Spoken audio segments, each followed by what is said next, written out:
ನನ್ನ ಹೆಸರು ಶೇಖರ್. ನಾವು ಇಬ್ಬರು ಅಣ್ಣ ತಮ್ಮಂದಿರು ಮತ್ತು ನಮಗೆ ಒಬ್ಬ ತಂಗಿ ಇದ್ದಳು. ನಾವು ತುಂಬಾ ಬಡತನದ ಜೀವನ ನಡೆಸುತ್ತಿದ್ದೆವು.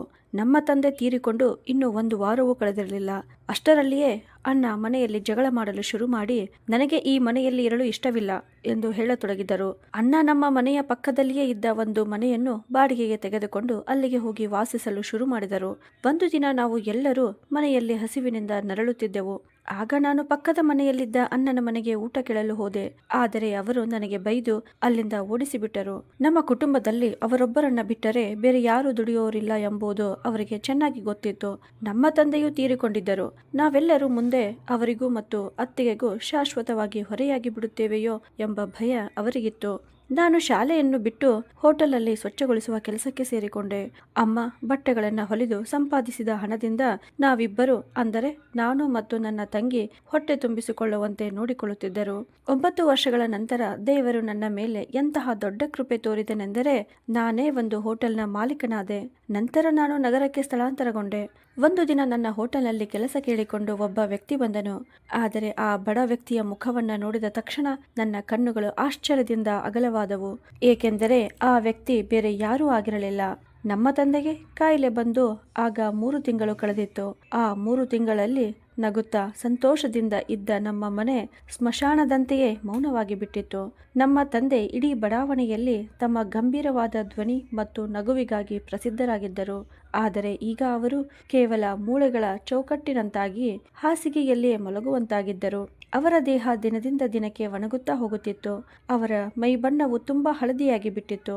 ಅವರ ದೇಹದಲ್ಲಿ ಒಂದು ಹನಿ ರಕ್ತವೂ ಉಳಿದಿರಲಿಲ್ಲವೇನೋ ಎನ್ನುವಂತಿತ್ತು. ನಮ್ಮ ತಂದೆಗೆ ಕ್ಯಾನ್ಸರ್ ಕಾಯಿಲೆ ಇದ್ದಿತು. ಅವರ ಕಾಯಿಲೆ ಕೊನೆಯ ಹಂತದಲ್ಲಿತ್ತು. ವೈದ್ಯರು ಇವರು ಬದುಕುಳಿಯುವುದು ತುಂಬಾ ಕಷ್ಟ ಎಂದು ಹೇಳಿದ್ದರು. ಆದರೆ ತಾಯಿಯ ಮಮತೆ ಮತ್ತು ಮಕ್ಕಳ ಮೇಲಿನ ಪ್ರೀತಿ ಎಂದಿಗೂ ಸೋಲುವುದಿಲ್ಲ. ಆದ್ದರಿಂದ ಅಮ್ಮ ತಮ್ಮ ಕಿವಿಯೋಲೆಗಳನ್ನು ಮಾರಾಟ ಮಾಡಿ ತಂದೆಯ ಔಷಧಿಗಳನ್ನು ಖರೀದಿಸಿದ್ದರು. ಆ ಔಷಧಿಗಳು ತಂದೆಯ ದೇಹದ ಮೇಲೆ ಪರಿಣಾಮ ಬೀರುವುದನ್ನು ನಿಲ್ಲಿಸಿಬಿಟ್ಟಿದ್ದವು. ಈಗ ತಂದೆ ಎಷ್ಟು ಹೆಚ್ಚು ಅನಾರೋಗ್ಯಕ್ಕೆ ಒಳಗಾಗಿದ್ದರೆಂದರೆ ಅವರನ್ನು ಮನೆಯಲ್ಲಿಯೇ ಇಟ್ಟುಕೊಂಡು ಚಿಕಿತ್ಸೆ ಕೊಡಿಸಲು ನಮ್ಮಿಂದ ಸಾಧ್ಯವಾಗುತ್ತಿರಲಿಲ್ಲ.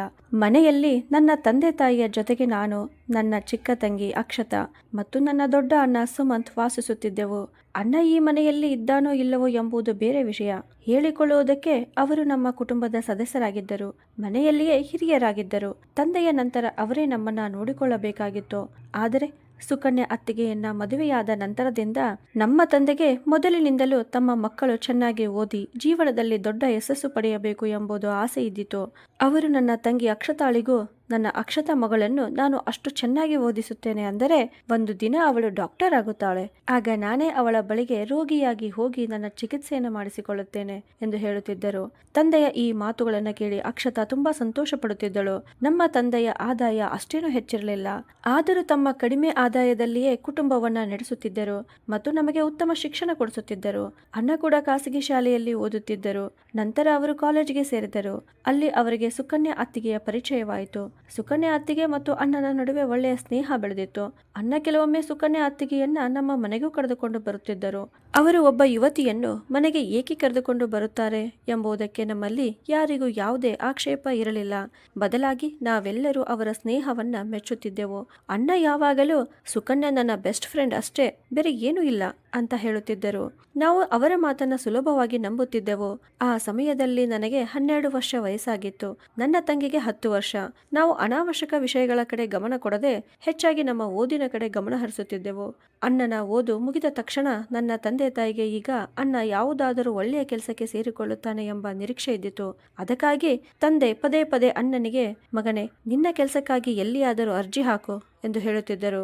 ಅದಕ್ಕೆ ಅಣ್ಣನು, ಇಲ್ಲ ಅಪ್ಪ, ನಾನು ಪ್ರಯತ್ನ ಮಾಡುತ್ತಿದ್ದೇನೆ.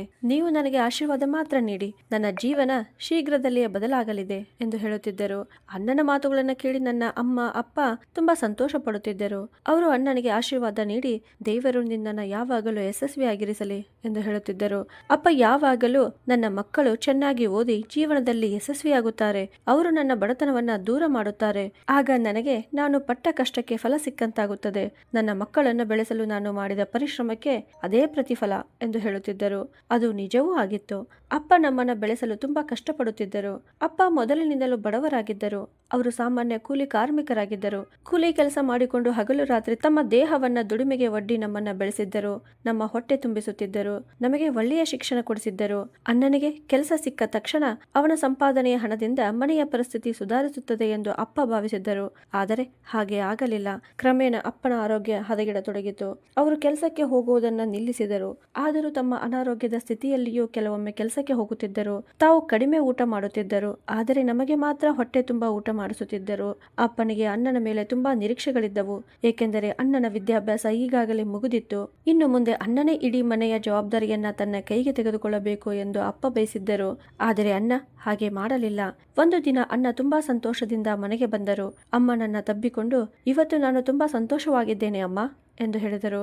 ಅಪ್ಪ ಕೂಡ ತಮ್ಮ ಕೋಣೆಯಲ್ಲಿ ಕುಳಿತು ಅಣ್ಣನ ಮಾತುಗಳನ್ನೆಲ್ಲ ಕೇಳುತ್ತಿದ್ದರು. ಅವರು ಮನಸ್ಸಿನಲ್ಲಿ ಸಂತೋಷ ಪಡುತ್ತಿದ್ದರು. ಅಣ್ಣ ಸಂತೋಷವಾಗಿರುವುದಕ್ಕೆ ಕಾರಣ ಯಾವುದಾದರೂ ಒಳ್ಳೆಯ ಕಂಪನಿಯಲ್ಲಿ ಕೆಲಸ ಸಿಕ್ಕಿರಬೇಕು ಎಂದು ಅಪ್ಪ ಭಾವಿಸಿದ್ದರು. ಆದರೆ ನಿಜವಾದ ವಿಷಯವೇ ಬೇರೆ ಆಗಿತ್ತು. ಅಮ್ಮ ಅಣ್ಣನನ್ನ, ಮಗನೇ, ನೀನು ಯಾವ ವಿಷಯಕ್ಕೆ ಇಷ್ಟು ಸಂತೋಷ ಪಡುತ್ತಿದ್ದೀಯಾ, ನನಗೂ ಹೇಳು ಅಂತ ಕೇಳಿದರು. ಅದಕ್ಕೆ ಅಣ್ಣ, ಅಮ್ಮ, ನನಗೆ ಸುಕನ್ಯೆ ಸಿಕ್ಕಿದ್ದಾಳೆ. ಸುಕನ್ಯಾಳ ಅಪ್ಪ ನಮ್ಮಿಬ್ಬರ ಮದುವೆಯ ಸಂಬಂಧಕ್ಕೆ ಒಪ್ಪಿಗೆ ಕೊಟ್ಟಿದ್ದಾರೆ ಎಂದು ಹೇಳಿದರು. ಇದನ್ನು ಕೇಳಿದ ತಕ್ಷಣ ಅಮ್ಮನ ಮುಖ ಬಿಳಿಚಿಕೊಂಡಿತು. ಒಳಗೆ ಕುಳಿತಿದ್ದ ಅಪ್ಪ ಕೂಡ ಅಣ್ಣನ ಮಾತಿನ ಅರ್ಥವೇನು ಎಂದು ಯೋಚಿಸತೊಡಗಿದರು. ಆಗ ಅಮ್ಮ ಅದಕ್ಕೆ, ಮಗನೇ, ಸುಕನ್ಯೆ ಸಿಕ್ಕಿದ್ದಾಳೆ ಎಂದರೆ ಏನು ಅರ್ಥ? ಕಾಲೇಜ್ನಲ್ಲಿ ನಿನ್ನ ಸ್ನೇಹಿತೆಯಾಗಿದ್ದ ಆ ಸುಕನ್ಯಾಳೆ ಅಲ್ಲವಾ ಅಂತ ಕೇಳಿದರು. ಅಣ್ಣ ಮತ್ತೆ ಸಂತೋಷದಿಂದ, ಹೌದು ಹೌದು ಅಮ್ಮ, ಅದೇ ಸುಕನ್ಯಾ ಎಂದು ಹೇಳಿದರು. ಮತ್ತೆ ಮುಂದುವರಿಸಿ, ಅಮ್ಮ, ನಿಜವಾಗಿ ಹೇಳಬೇಕೆಂದರೆ ನಾನು ಸುಕನ್ಯಾಳನ್ನು ಮೊದಲಿನಿಂದಲೂ ಇಷ್ಟಪಡುತ್ತಿದ್ದೆ. ಅವಳಿಗೂ ನನ್ನ ಮೇಲೆ ಇಷ್ಟವಿತ್ತು. ಸುಕನ್ಯಾಳ ಅಪ್ಪ ಅವಳಿಗೆ ಮದುವೆ ಮಾಡಲು ನೋಡುತ್ತಿದ್ದರು.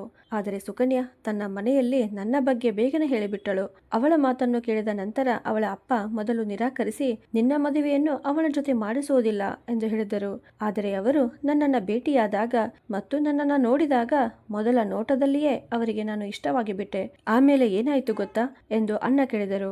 ಅಮ್ಮ ಗಾಬರಿಗೊಂಡು ಏನೂ ಅರ್ಥವಾಗದ ಧ್ವನಿಯಲ್ಲಿ ಏನಾಯಿತು ಎಂದು ಕೇಳಿದರು. ಆಗ ಅಣ್ಣ, ಅಮ್ಮ, ಅವರು ನನಗೆ ಬೇಗನೆ ನಿಮ್ಮ ಕುಟುಂಬದವರನ್ನ ಕರೆದುಕೊಂಡು ನಮ್ಮ ಮನೆಗೆ ಬನ್ನಿ ಎಂದು ಹೇಳಿದ್ದಾರೆ. ಅಮ್ಮ, ಈಗ ನೀವು ಮತ್ತು ಅಪ್ಪ ನಾಳೆನೇ ಸುಕನ್ಯಾಳ ಮನೆಗೆ ನನ್ನ ಮದುವೆಯ ಸಂಬಂಧ ತೆಗೆದುಕೊಂಡು ಹೋಗಬೇಕು ಅಂತ ಹೇಳಿದರು. ಅಮ್ಮ ಆಶ್ಚರ್ಯದಿಂದ, ಆದರೆ ಮಗನೇ, ನೀನು ಏನು ಹೇಳುತ್ತಿದ್ದೀಯಾ? ಇನ್ನೂ ನಿನಗೆ ಕೆಲಸವೇ ಸಿಕ್ಕಿಲ್ಲ, ಈಗಲೇ ನೀನು ಮದುವೆಯಾಗಲು ಬಯಸುತ್ತಿದ್ದೀಯಾ ಎಂದು ಕೇಳಿದರು. ಅದಕ್ಕೆ ಅಣ್ಣ, ಅದಕ್ಕೇನಾಯ್ತು ಅಮ್ಮ, ಕೆಲಸವೂ ಸಿಗುತ್ತದೆ. ನಾನು ಕೆಲಸಕ್ಕಾಗಿ ಪ್ರಯತ್ನ ಮಾಡುತ್ತಿದ್ದೇನಲ್ಲ, ನೀವು ಏಕೆ ಚಿಂತೆ ಮಾಡುತ್ತೀರಿ ಎಂದು ಹೇಳಿದರು. ಒಳಗೆ ಕುಳಿತು ಮೌನವಾಗಿ ಇದೆಲ್ಲವನ್ನು ಕೇಳುತ್ತಿದ್ದ ಅಪ್ಪನ ಮನಸ್ಸು ದುಃಖಗೊಂಡಿತು.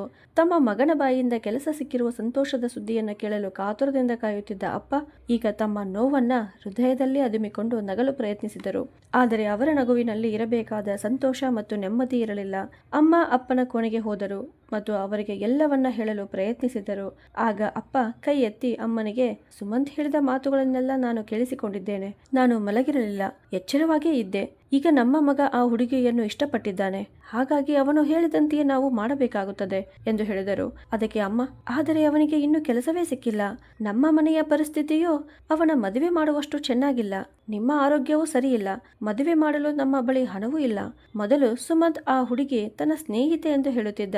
ಆದರೆ ಈಗ ಇದ್ದಕ್ಕಿದ್ದಂತೆ ನಮ್ಮ ಮೇಲೆ ಇಂತಹ ದೊಡ್ಡ ವಿಷಯವನ್ನು ಹೇಳಿಬಿಟ್ಟಿದ್ದಾನೆ ಎಂದು ಹೇಳಿದರು. ಆಗ ಅಪ್ಪ, ಅವನು ಆ ಹುಡುಗಿಯನ್ನ ಮದುವೆಯಾಗಲು ಬಯಸುತ್ತಿದ್ದಾನೆ. ಅವನು ಈಗಾಗಲೇ ಆ ಹುಡುಗಿಯ ತಂದೆಯನ್ನ ಮದುವೆಗೆ ಒಪ್ಪಿಸಿದ್ದಾನೆ. ಆದರೆ ಇಲ್ಲಿ ಬಂದು ಈಗ ತನ್ನ ಅಪ್ಪ ಅಮ್ಮನಿಗೆ ವಿಷಯ ತಿಳಿಸುತ್ತಿದ್ದಾನೆ ಅಂತ ಹೇಳಿದರು. ಅಮ್ಮನಿಗೆ ಇದೆಲ್ಲವೂ ಇಷ್ಟವಾಗಲಿಲ್ಲ. ಅವರು ತುಂಬಾ ದುಃಖಿತರಾಗಿದ್ದರು. ಆದರೆ ಅಪ್ಪ ಅವರನ್ನ ಸಮಾಧಾನ ಪಡಿಸಿ, ಮಕ್ಕಳು ದೊಡ್ಡವರಾಗಿ ತಿಳುವಳಿಕೆ ಬಂದಾಗ ಯೌವನದ ಉತ್ಸಾಹದಲ್ಲಿ ಏನಾದರೂ ಮಾಡಲು ಹೊರಟರೆ ಅವರನ್ನ ಯಾರಿಂದಲೂ ತಡೆಯಲು ಸಾಧ್ಯವಿಲ್ಲ. ನನ್ನ ಮಗ ಈಗ ಯುವಕನಾಗಿದ್ದಾನೆ. ಅವನು ಯಾವುದೇ ತಪ್ಪು ಹೆಜ್ಜೆ ಇಡುವುದು ನನಗೆ ಇಷ್ಟವಿಲ್ಲ. ಅಥವಾ ನಮ್ಮ ವಿರುದ್ಧ ಹೋಗಿ ಜನರು ನಮ್ಮ ಮಕ್ಕಳನ್ನು ಸರಿಯಾಗಿ ಬೆಳೆಸಿಲ್ಲ ಎಂದು ನಮ್ಮ ಸಂಸ್ಕಾರದ ಮೇಲೆಯೇ ಬೆರಳು ತೋರಿಸುವಂತಹ ಯಾವುದೇ ಕೆಲಸವನ್ನು ಅವನು ಮಾಡುವುದು ನನಗೆ ಬೇಡ. ಸುಮಂತ್ ಹೇಳಿದಂತೆಯೇ ಮಾಡು. ನನ್ನ ಆರೋಗ್ಯವೂ ಸರಿಯಿಲ್ಲ. ನಾಳೆ ನಾನು ಅಲ್ಲಿಗೆ ಬರಲು ಸಾಧ್ಯವಾಗುವುದಿಲ್ಲ. ನೀನು ಅಕ್ಷತಾಳನ್ನು ಕರೆದುಕೊಂಡು ಹೋಗು ಎಂದು ಹೇಳಿದರು. ಅಪ್ಪನ ಮಾತಿನಂತೆ ಅಮ್ಮ ಸುಕನ್ಯಾ ಅತ್ತಿಗೆಯ ಮನೆಗೆ ಮದುವೆಯ ಸಂಬಂಧ ತೆಗೆದುಕೊಂಡು ಹೋಗಲು ಒಪ್ಪಿಕೊಂಡರು. ಈ ವಿಷಯ ನಮಗೆ ಮತ್ತು ಅಕ್ಷತಾಳಿಗೆ ತಿಳಿದಾಗ ನಾವಿಬ್ಬರು ತುಂಬ ಸಂತೋಷಪಟ್ಟೆವು. ನಮ್ಮ ಮನೆಯಲ್ಲಿ ಮದುವೆಯ ಕಾರ್ಯಕ್ರಮಗಳು ನಡೆಯುತ್ತವೆ. ಅತ್ತಿಗೆ ಮನೆಗೆ ಬರುತ್ತಾರೆ ಎಂಬುದು ನಾವು ಅಂದುಕೊಂಡೆವು. ಆದರೆ ನಮ್ಮ ಈ ಸಂತೋಷ ಕೇವಲ ಕೆಲವು ತಿಂಗಳುಗಳಷ್ಟೇ ಇರಲಿದೆ ಎಂಬುದು ನಮಗೆ ತಿಳಿದಿರಲಿಲ್ಲ. ಅಮ್ಮ ಸುಕನ್ಯಾ ಅತ್ತಿಗೆಯ ಮನೆಗೆ ಮದುವೆಯ ಸಂಬಂಧ ತೆಗೆದುಕೊಂಡು ಹೋದರು. ಅವರ ಮನೆಯವರು ಈ ಸಂಬಂಧವನ್ನು ಒಪ್ಪಿಕೊಂಡರು. ಅಣ್ಣ ಮತ್ತು ಅತ್ತಿಗೆಯ ನಿಶ್ಚಿತಾರ್ಥವೂ ನಡೆಯಿತು. ಆದರೆ ಆ ನಿಶ್ಚಿತಾರ್ಥ ಅಪ್ಪನಿಗೆ ತುಂಬ ದುಬಾರಿಯಾಯಿತು. ಅಣ್ಣನಿಗೆ ದುಡಿಯುವ ಬಗ್ಗೆ ಯಾವುದೇ ಚಿಂತೆ ಇರಲಿಲ್ಲ. ಅಪ್ಪನ ಆರೋಗ್ಯದ ಬಗ್ಗೆಯೂ ಯಾವುದೇ ಕಾಳಜಿ ಇರಲಿಲ್ಲ. ಅವನಿಗೆ ಹೇಗಾದರೂ ಸುಕನ್ಯಾ ಅತ್ತಿಗೆಯನ್ನು ಮದುವೆಯಾಗಿ ಮನೆಗೆ ಕರೆದುಕೊಂಡು ಬರಬೇಕು ಎಂಬುದೊಂದೇ ಆಸೆಯಾಗಿತ್ತು. ಹೇಗೋ ಅಣ್ಣ ಮತ್ತು ಅತ್ತಿಗೆಯ ಮದುವೆಯೂ ನಡೆಯಿತು. ಅಣ್ಣ ಮದುವೆಗೆ ಮುಂಚೆಯೇ ಕೆಲಸಕ್ಕಾಗಿ ಹಲವು ಕಂಪನಿಗಳಿಗೆ ಅರ್ಜಿ ಹಾಕಿದ್ದರು. ದೇವರ ಕೃಪೆಯಿಂದ ಮದುವೆಯಾದ ಕೆಲವೇ ದಿನಗಳಲ್ಲಿ ಅವರಿಗೆ ಕೆಲಸವೂ ಸಿಕ್ಕಿತು. ನಂತರ ಅವರು ನಿಧಾನವಾಗಿ ಮನೆಗೆ ಹಣ ಕೊಡಲು ಪ್ರಾರಂಭಿಸಿದರು. ಇದರಿಂದ ಅಪ್ಪನಿಗೆ ಸ್ವಲ್ಪ ನೆಮ್ಮದಿ ಸಿಕ್ಕಿತು. ಸುಮಂತ್ ಇನ್ನು ಮುಂದೆ ನಿಧಾನವಾಗಿ ಮನೆಯ ಜವಾಬ್ದಾರಿಯನ್ನು ತನ್ನ ಕೈಗೆ ತೆಗೆದುಕೊಳ್ಳುತ್ತಾನೆ ಎಂಬುದು ಅವರು ಭಾವಿಸಿದರು. ಇತ್ತ ಮನೆಯಲ್ಲಿ ಹಲವು ರೀತಿಯ ಖರ್ಚುಗಳಿದ್ದವು. ಅದರ ಜೊತೆಗೆ ನಮ್ಮಿಬ್ಬರು ಅಣ್ಣ ತಂಗಿಯರ ವಿದ್ಯಾಭ್ಯಾಸದ ಖರ್ಚು ಇತ್ತು. ಅಪ್ಪ ಈಗ ಸಂಪೂರ್ಣವಾಗಿ ಮನೆಯಲ್ಲೇ ಇರತೊಡಗಿದರು. ದಿನದಿಂದ ದಿನಕ್ಕೆ ಅವರ ಕಾಯಿಲೆ ಹೆಚ್ಚಾಗುತ್ತಲೇ ಹೋಯಿತು. ಅವರಿಗೆ ಉತ್ತಮ ಚಿಕಿತ್ಸೆ ಮತ್ತು ಒಳ್ಳೆಯ ಆಸ್ಪತ್ರೆಯ ಅಗತ್ಯವಿತ್ತು. ಅಮ್ಮ ಪದೇ ಪದೇ ಅಣ್ಣನಿಗೆ, ಮಗನೇ, ನಿನ್ನ ತಂದೆಯನ್ನು ಯಾವುದಾದರೂ ಖಾಸಗಿ ಆಸ್ಪತ್ರೆಗೆ ಸೇರಿಸು ಎಂದು ಹೇಳುತ್ತಿದ್ದರು. ಆದರೆ ಇದುವರೆಗೂ ಹಾಗಾಗಿರಲಿಲ್ಲ. ಅಪ್ಪನಿಗೆ ಮೊದಲಿನಿಂದಲೂ ಸರ್ಕಾರಿ ಆಸ್ಪತ್ರೆಯಲ್ಲಿ ಚಿಕಿತ್ಸೆ ನಡೆಯುತ್ತಿತ್ತು. ಆದರೆ ಈಗ ಅಣ್ಣನ ನಿರ್ಲಕ್ಷಣದ ಕಾರಣದಿಂದ ಅಲ್ಲಿಯೂ ಅವರ ಸರಿಯಾದ ಚಿಕಿತ್ಸೆ ನಡೆಯುತ್ತಿರಲಿಲ್ಲ. ಅಣ್ಣನಿಗೆ ಮನೆಯ ಕಡೆ ಗಮನ ಕೊಡಲು ಸಮಯವೇ ಇರಲಿಲ್ಲ. ಒಮ್ಮೆ ಅತ್ತಿಗೆಯನ್ನು ಶಾಪಿಂಗ್ಗೆ ಕರೆದುಕೊಂಡು ಹೋಗುತ್ತಿದ್ದರು, ಮತ್ತೊಮ್ಮೆ ಡಿನ್ನರ್ಗೆ ಕರೆದುಕೊಂಡು ಹೋಗುತ್ತಿದ್ದರು. ಅತ್ತಿಗೆ ಮನೆಯಲ್ಲಿ ಯಾವುದೇ ಕೆಲಸ ಮಾಡುತ್ತಿರಲಿಲ್ಲ. ಮನೆಯ ಯಾವುದೇ ಸದಸ್ಯರ ಜೊತೆ ಸರಿಯಾಗಿ ಮಾತನಾಡುತ್ತಲೂ ಇರಲಿಲ್ಲ. ಅವರಿಗೆ ಅವರ ಗಂಡ ಮತ್ತು ಅವರ ಕೋಣೆ ಮಾತ್ರ ಮುಖ್ಯವಾಗಿತ್ತು. ನಾನು ಅಥವಾ ನನ್ನ ತಂಗಿ ಅಕ್ಷತಾ ಅವರೊಂದಿಗೆ ಮಾತನಾಡಲು ಪ್ರಯತ್ನಿಸಿದ್ದರೂ ಅವರು ನಮ್ಮ ಮಾತನ್ನು ನಿರ್ಲಕ್ಷಿಸುತ್ತಿದ್ದರು. ಅವರು ದಿನವಿಡೀ ತಮ್ಮ ಕೋಣೆಯಲ್ಲೇ ಕುಳಿತು ಮೊಬೈಲ್ ನೋಡುತ್ತಿದ್ದರು. ರಾತ್ರಿ ಅಣ್ಣ ಮನೆಗೆ ಬಂದ ತಕ್ಷಣ ಇಬ್ಬರು ಗಂಡ ಹೆಂಡತಿ ಸಿದ್ಧರಾಗಿ ಮನೆಯಿಂದ ಹೊರಗೆ ಹೋಗುತ್ತಿದ್ದರು. ಅಣ್ಣನಿಗೆ ಮನೆಯ ಯಾವುದೇ ಸಮಸ್ಯೆಗಳು ಕಾಣಿಸುತ್ತಿರಲಿಲ್ಲ. ಹೀಗೆ ಹಲವು ತಿಂಗಳುಗಳು ಕಳೆದು ಹೋದವು. ನಮ್ಮಲ್ಲಿ ಯಾರೂ ಅವರೊಂದಿಗೆ ಏನನ್ನು ಹೇಳುತ್ತಿರಲಿಲ್ಲ. ಅಮ್ಮನಿಗೆ ಇದೆಲ್ಲವೂ ತುಂಬ ಬೇಸರವಾಗುತ್ತಿತ್ತು. ಅವರು ಅಣ್ಣ ಅಥವಾ ಅತ್ತಿಗೆಯನ್ನು ಪ್ರಶ್ನಿಸಲು ಪ್ರಯತ್ನಿಸುತ್ತಿದ್ದರು. ಆದರೆ ಅಪ್ಪ ಅಮ್ಮನಿಗೆ, ಅವರಿಗೆ ಏನು ಹೇಳಬೇಡ, ಅವರು ಇನ್ನೂ ಯುವಕರು, ಅವರ ಜೀವನವನ್ನು ಅವರು ಇಷ್ಟದಂತೆ ನಡೆಸಿಕೊಳ್ಳಲಿ ಎಂದು ಹೇಳುತ್ತಿದ್ದರು. ಅಣ್ಣ ಮತ್ತು ಅತ್ತಿಗೆ ಈ ಮಾತಿನ ಸಂಪೂರ್ಣ ಪ್ರಯೋಜನವನ್ನು ಪಡೆದುಕೊಳ್ಳುತ್ತಿದ್ದರು. ನಿಧಾನವಾಗಿ ಅಣ್ಣ ಮನೆಗೆ ಹಣ ಕೊಡುವುದನ್ನು ನಿಲ್ಲಿಸಿಬಿಟ್ಟರು. ಅಮ್ಮ ಯಾವಾಗ ಹಣ ಕೇಳಿದರೂ ಅಣ್ಣ ಒಂದಲ್ಲ ಒಂದು ಕಾರಣ ಹೇಳಿ ತಪ್ಪಿಸಿಕೊಳ್ಳುತ್ತಿದ್ದರು. ಒಮ್ಮೆ ಸುಕನ್ಯಾಳ ಆರೋಗ್ಯ ಸರಿ ಇರಲಿಲ್ಲ, ಅವಳ ಔಷಧಿಗಾಗಿ ಹಣ ಉಳಿಸಿಟ್ಟಿದ್ದೇನೆ ಎಂದು ಹೇಳುತ್ತಿದ್ದರು. ಮತ್ತೊಮ್ಮೆ ನಾನು ಮತ್ತು ಸುಕನ್ಯಾ ಹೊರಗೆ ಸುತ್ತಾಡಲು ಹೋಗುತ್ತಿದ್ದೇವೆ, ಅದಕ್ಕಾಗಿ ಹಣ ಉಳಿಸಿಟ್ಟಿದ್ದೇನೆ ಎಂದು ಹೇಳುತ್ತಿದ್ದರು. ಇದು ಈಗ ಅವರಿಬ್ಬರ ದಿನನಿತ್ಯದ ಜೀವನದ ಭಾಗವಾಗಿ ಬಿಟ್ಟಿತ್ತು. ಅವರು ಮನೆಯಲ್ಲಿ ಊಟವನ್ನು ಮಾಡುತ್ತಿರಲಿಲ್ಲ. ಹೆಚ್ಚಾಗಿ ರೆಸ್ಟೋರೆಂಟ್ಗೆ ಹೋಗಿ ಊಟ ಮಾಡುತ್ತಿದ್ದರು. ಇಲ್ಲವೇ ಕೆಲವೊಮ್ಮೆ ಆನ್ಲೈನ್ನಲ್ಲಿ ಊಟ ಆರ್ಡರ್ ಮಾಡಿಕೊಂಡು ತಿನ್ನುತ್ತಿದ್ದರು. ನಾನು ಮತ್ತು ಅಕ್ಷತಾ ಇದೆಲ್ಲವನ್ನ ಮೌನವಾಗಿ ನೋಡುತ್ತಿದ್ದೆವು. ನಮ್ಮ ಮನೆಯಲ್ಲಿ ಇದ್ದಕ್ಕಿದ್ದಂತೆ ಇದೆಲ್ಲವೂ ಏಕೆ ನಡೆಯುತ್ತಿದೆ ಎಂಬುದೇ ನಮಗೆ ಅರ್ಥವಾಗುತ್ತಿರಲಿಲ್ಲ. ಸಮಯ ಕಳೆಯುತ್ತಾ ಹೋದಂತೆ ಅಣ್ಣ ಮನೆಗೆ ಹಣ ಕೊಡುವುದನ್ನೇ ಸಂಪೂರ್ಣವಾಗಿ ನಿಲ್ಲಿಸಿಬಿಟ್ಟಿದ್ದರು. ಒಂದು ದಿನ ಅಮ್ಮ ಹೇಗಾದರೂ ಅಣ್ಣನ ಬಳಿ ಹಣ ಕೇಳಲೇಬೇಕು ಎಂದು ನಿರ್ಧರಿಸಿದರು. ಅವರು ಅಣ್ಣನ ಕೋಣೆಗೆ ಹೋಗಿ ಅಣ್ಣನ ಕಣ್ಣಲ್ಲಿ ಕಣ್ಣಿಟ್ಟು, ಸುಮಂತ್, ಇದೆಲ್ಲ ಏನಾಗುತ್ತಿದೆ ಮಗನೇ? ನಿನ್ನ ತಂದೆಗೆ ನಿನ್ನ ಮೇಲೆ ಎಷ್ಟೊಂದು ನಿರೀಕ್ಷೆಗಳಿದ್ದವು. ಮನೆಯ ಪರಿಸ್ಥಿತಿ ತುಂಬ ಕೆಟ್ಟದ್ದಾಗಿದೆ. ನಾನು ಹೊಲಿಗೆ ಕೆಲಸ ಮಾಡುತ್ತೇನೆ, ಅದರಿಂದ ಸ್ವಲ್ಪ ಹಣ ಬರುತ್ತದೆ.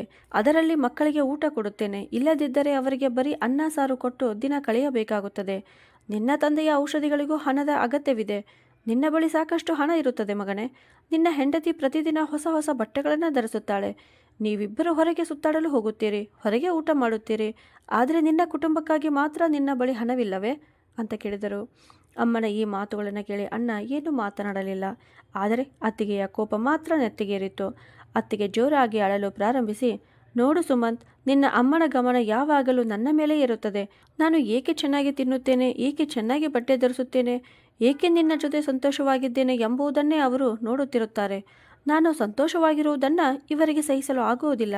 ನಾನು ನಿನಗೆ ಮೊದಲೇ ಹೇಳುತ್ತಿದ್ದೇನಲ್ಲ, ನಿನ್ನ ಕುಟುಂಬಕ್ಕೆ ನಾನು ಇಷ್ಟವಿಲ್ಲ ಎಂದು.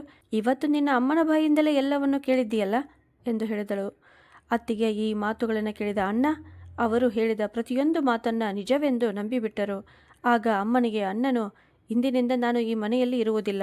ನಿಮಗೆ ನನ್ನ ಮತ್ತು ನನ್ನ ಹೆಂಡತಿಯ ಸಂತೋಷವನ್ನು ಸಹಿಸಲು ಆಗುತ್ತಿಲ್ಲ. ಹಲವು ದಿನಗಳಿಂದ ನಾನು ನಿಮ್ಮೊಂದಿಗೆ ಮಾತನಾಡಬೇಕು ಎಂದು ಯೋಚಿಸುತ್ತಿದ್ದೆ ಅಮ್ಮ. ಆದರೆ ಇವತ್ತು ನೀವೇ ನನ್ನ ಕೋಣೆಗೆ ಬಂದು ಬಿಟ್ಟಿದ್ದೀರಿ. ಹಾಗಾಗಿ ನಾನು ಬಹಳ ಸಮಯದಿಂದ ನಿಮ್ಮೆಲ್ಲರ ವರ್ತನೆಯನ್ನು ಗಮನಿಸುತ್ತಿದ್ದೇನೆ. ಯಾರೂ ನನ್ನ ಹೆಂಡತಿಯೊಂದಿಗೆ ಸರಿಯಾಗಿ ಮಾತನಾಡುವುದಿಲ್ಲ. ಯಾರೂ ಅವಳಿಗೆ ಯಾವುದೇ ಸಹಾಯ ಮಾಡುವುದಿಲ್ಲ. ನಾನು ಬೇರೆ ಯಾವುದಾದರೂ ಮನೆ ಬಾಡಿಗೆಗೆ ನೋಡಿಕೊಳ್ಳುತ್ತೇನೆ. ನಂತರ ಇಲ್ಲಿಂದ ಹೋಗಿಬಿಡುತ್ತೇನೆ. ನಾನು ಮತ್ತು ನನ್ನ ಹೆಂಡತಿ ಇಲ್ಲಿ ವಾಸಿಸುವುದು ನಿಮಗೆ ಇಷ್ಟವಿಲ್ಲ ಅಲ್ಲವೇ ಎಂದು ಹೇಳಿದರು. ಅದಕ್ಕೆ ಅಮ್ಮ, ಮಗನೇ, ನೀನು ಏನು ಮಾತನಾಡುತ್ತಿದ್ದೀಯಾ? ನಿನ್ನ ಹೆಂಡತಿ ಹೇಳಿದ ಮಾತುಗಳಿಗೆ ನೀನು ಏಕೆ ಮರಳಾಗುತ್ತಿದ್ದೀಯಾ? ನೀನು ಈ ಮನೆಯ ಹಿರಿಯ ಮಗ. ನಿನ್ನ ಚಿಕ್ಕ ತಮ್ಮ ತಂಗಿಗೆ ನೀನೇ ಆಸರೆಯಾಗಬೇಕು. ನಿನ್ನ ತಂದೆ ತಾಯಿಯ ಕಷ್ಟಗಳನ್ನು ನೀನೇ ದೂರ ಮಾಡಬೇಕು. ಆದರೆ ನೀನು ನಿನ್ನದೇ ಜೀವನದಲ್ಲಿ ಮುಳುಗಿ ಹೋಗಿದ್ದೀಯಾ ಎಂದು ಹೇಳಿದರು. ಅದಕ್ಕೆ ಅಣ್ಣ, ಸಾಕು, ಇನ್ನು ನಿಮ್ಮ ಯಾವುದೇ ಮಾತನ್ನು ನಾನು ಕೇಳಲು ಬಯಸುವುದಿಲ್ಲ. ನಾನು ಬೇರೆಡೆ ವಾಸಿಸಲು ವ್ಯವಸ್ಥೆ ಮಾಡಿಕೊಳ್ಳುವವರೆಗೆ ಮಾತ್ರ ಇಲ್ಲಿ ಇರುತ್ತೇನೆ ಎಂದು ಹೇಳಿದರು. ಅತ್ತಿಗೆಯ ಮುಖದಲ್ಲಿ ಮಾತ್ರ ಮಂದಹಾಸವಿತ್ತು. ಅವಳು ಬಯಸಿದ್ದದ್ದು ಇದೇ ಆಗಿತ್ತು. ಅವಳಿಗೆ ಈ ಮನೆಯಲ್ಲಿ ವಾಸಿಸಲು ಮೊದಲಿನಿಂದಲೂ ಇಷ್ಟವಿರಲಿಲ್ಲ. ಈ ವಿಷಯ ನಮಗೆ ತಿಳಿದಾಗ ನಾವು ತುಂಬ ದುಃಖಪಟ್ಟೆವು. ನಾವು ಅಣ್ಣನನ್ನ ತಡೆಯಲು ಪ್ರಯತ್ನಿಸಿದೆವು. ಆದರೆ ಅಣ್ಣ ನಮ್ಮ ಮನೆಯ ಪಕ್ಕದಲ್ಲೇ ಇದ್ದ ಬಹಳ ದಿನಗಳಿಂದ ಖಾಲಿಯಾಗಿದ್ದ ಮನೆಯನ್ನ ಬಾಡಿಗೆಗೆ ತೆಗೆದುಕೊಂಡರು. ಅದು ನಮ್ಮ ಮನೆಯ ಪಕ್ಕದಲ್ಲೇ ಇದ್ದಿತು. ಅಣ್ಣ ಅತ್ತಿಗೆಯ ಜೊತೆ ಅಲ್ಲಿಗೆ ಸ್ಥಳಾಂತರಗೊಂಡರು. ಅವರು ಈಗಾಗಲೇ ತಮ್ಮ ಊಟ ತಿಂಡಿಯನ್ನ ಬೇರೆ ಮಾಡಿಕೊಂಡಿದ್ದರು. ಈಗ ತಮ್ಮ ವಾಸ ಮತ್ತು ಜೀವನವನ್ನು ಸಂಪೂರ್ಣವಾಗಿ ಬೇರೆ ಮಾಡಿಕೊಂಡರು. ಈ ಬಾರಿಯೂ ಅಪ್ಪ ಅವರಿಗೆ ಏನೂ ಹೇಳಲಿಲ್ಲ. ಬದಲಾಗಿ ಅಮ್ಮನಿಗೆ, ಮಗನು ಏನು ಮಾಡುತ್ತಿದ್ದಾನೋ ಅದನ್ನು ಮಾಡಲು ಬಿಡು ಎಂದು ಸಮಾಧಾನಪಡಿಸಿದರು. ಆದರೆ ಇದೆಲ್ಲವೂ ನಮ್ಮ ಮನೆಯ ವಾತಾವರಣದ ಮೇಲೆ ತುಂಬ ಕೆಟ್ಟ ಪರಿಣಾಮ ಬೀರಿತು. ಸಮಯ ಕಳೆಯುತ್ತಲೇ ಹೋಯಿತು. ಅಪ್ಪನ ಆರೋಗ್ಯ ದಿನದಿಂದ ದಿನಕ್ಕೆ ತುಂಬ ಹದಗೆಡುತ್ತಿತ್ತು. ಒಂದು ದಿನ ಅಪ್ಪನಿಗೆ ತುಂಬ ಜೋರಾಗಿ ಕೆಮ್ಮು ಬಂದಿತ್ತು. ಅವರು ಎಷ್ಟು ಜೋರಾಗಿ ಕೆಮ್ಮಿದ್ದರೆಂದರೆ ಅವರ ಪಕ್ಕೆಲುಬುಗಳೇ ಹೊರಗೆ ಕಾಣುವಂತಾಯಿತು. ಅಮ್ಮ ಅಡಿಗೆ ಮನೆಯಿಂದ ಓಡುತ್ತಾ ಹೊರಗೆ ಬಂದರು. ಅಪ್ಪನ ತಲೆಯನ್ನು ತಮ್ಮ ಮಡಿಲಲ್ಲಿ ಇಟ್ಟುಕೊಂಡು ಅಳಲು ಪ್ರಾರಂಭಿಸಿದರು. ಅಣ್ಣನಿಗೆ ಈಗ ನಮ್ಮ ಬಗ್ಗೆ ಯಾವುದೇ ಕಾಳಜಿಯೇ ಇರಲಿಲ್ಲ. ನಾನು ಮತ್ತು ಅಕ್ಷತಾ ಕೂಡ ಹಲವು ದಿನಗಳಿಂದ ಶಾಲೆಗೆ ಹೋಗುತ್ತಿರಲಿಲ್ಲ. ಏಕೆಂದರೆ ನಮ್ಮ ಶಾಲೆಯ ಶುಲ್ಕವನ್ನು ಬಹಳ ದಿನಗಳಿಂದ ಪಾವತಿಸಿರಲಿಲ್ಲ. ಆದ್ದರಿಂದ ಶಾಲೆಯವರು ನಮ್ಮನ್ನು ಶುಲ್ಕದ ಹಣ ತರುವಂತೆ ಹೇಳಿದ್ದರು. ಆದರೆ ನಮ್ಮ ಬಳಿ ಹಣವೇ ಇರಲಿಲ್ಲ.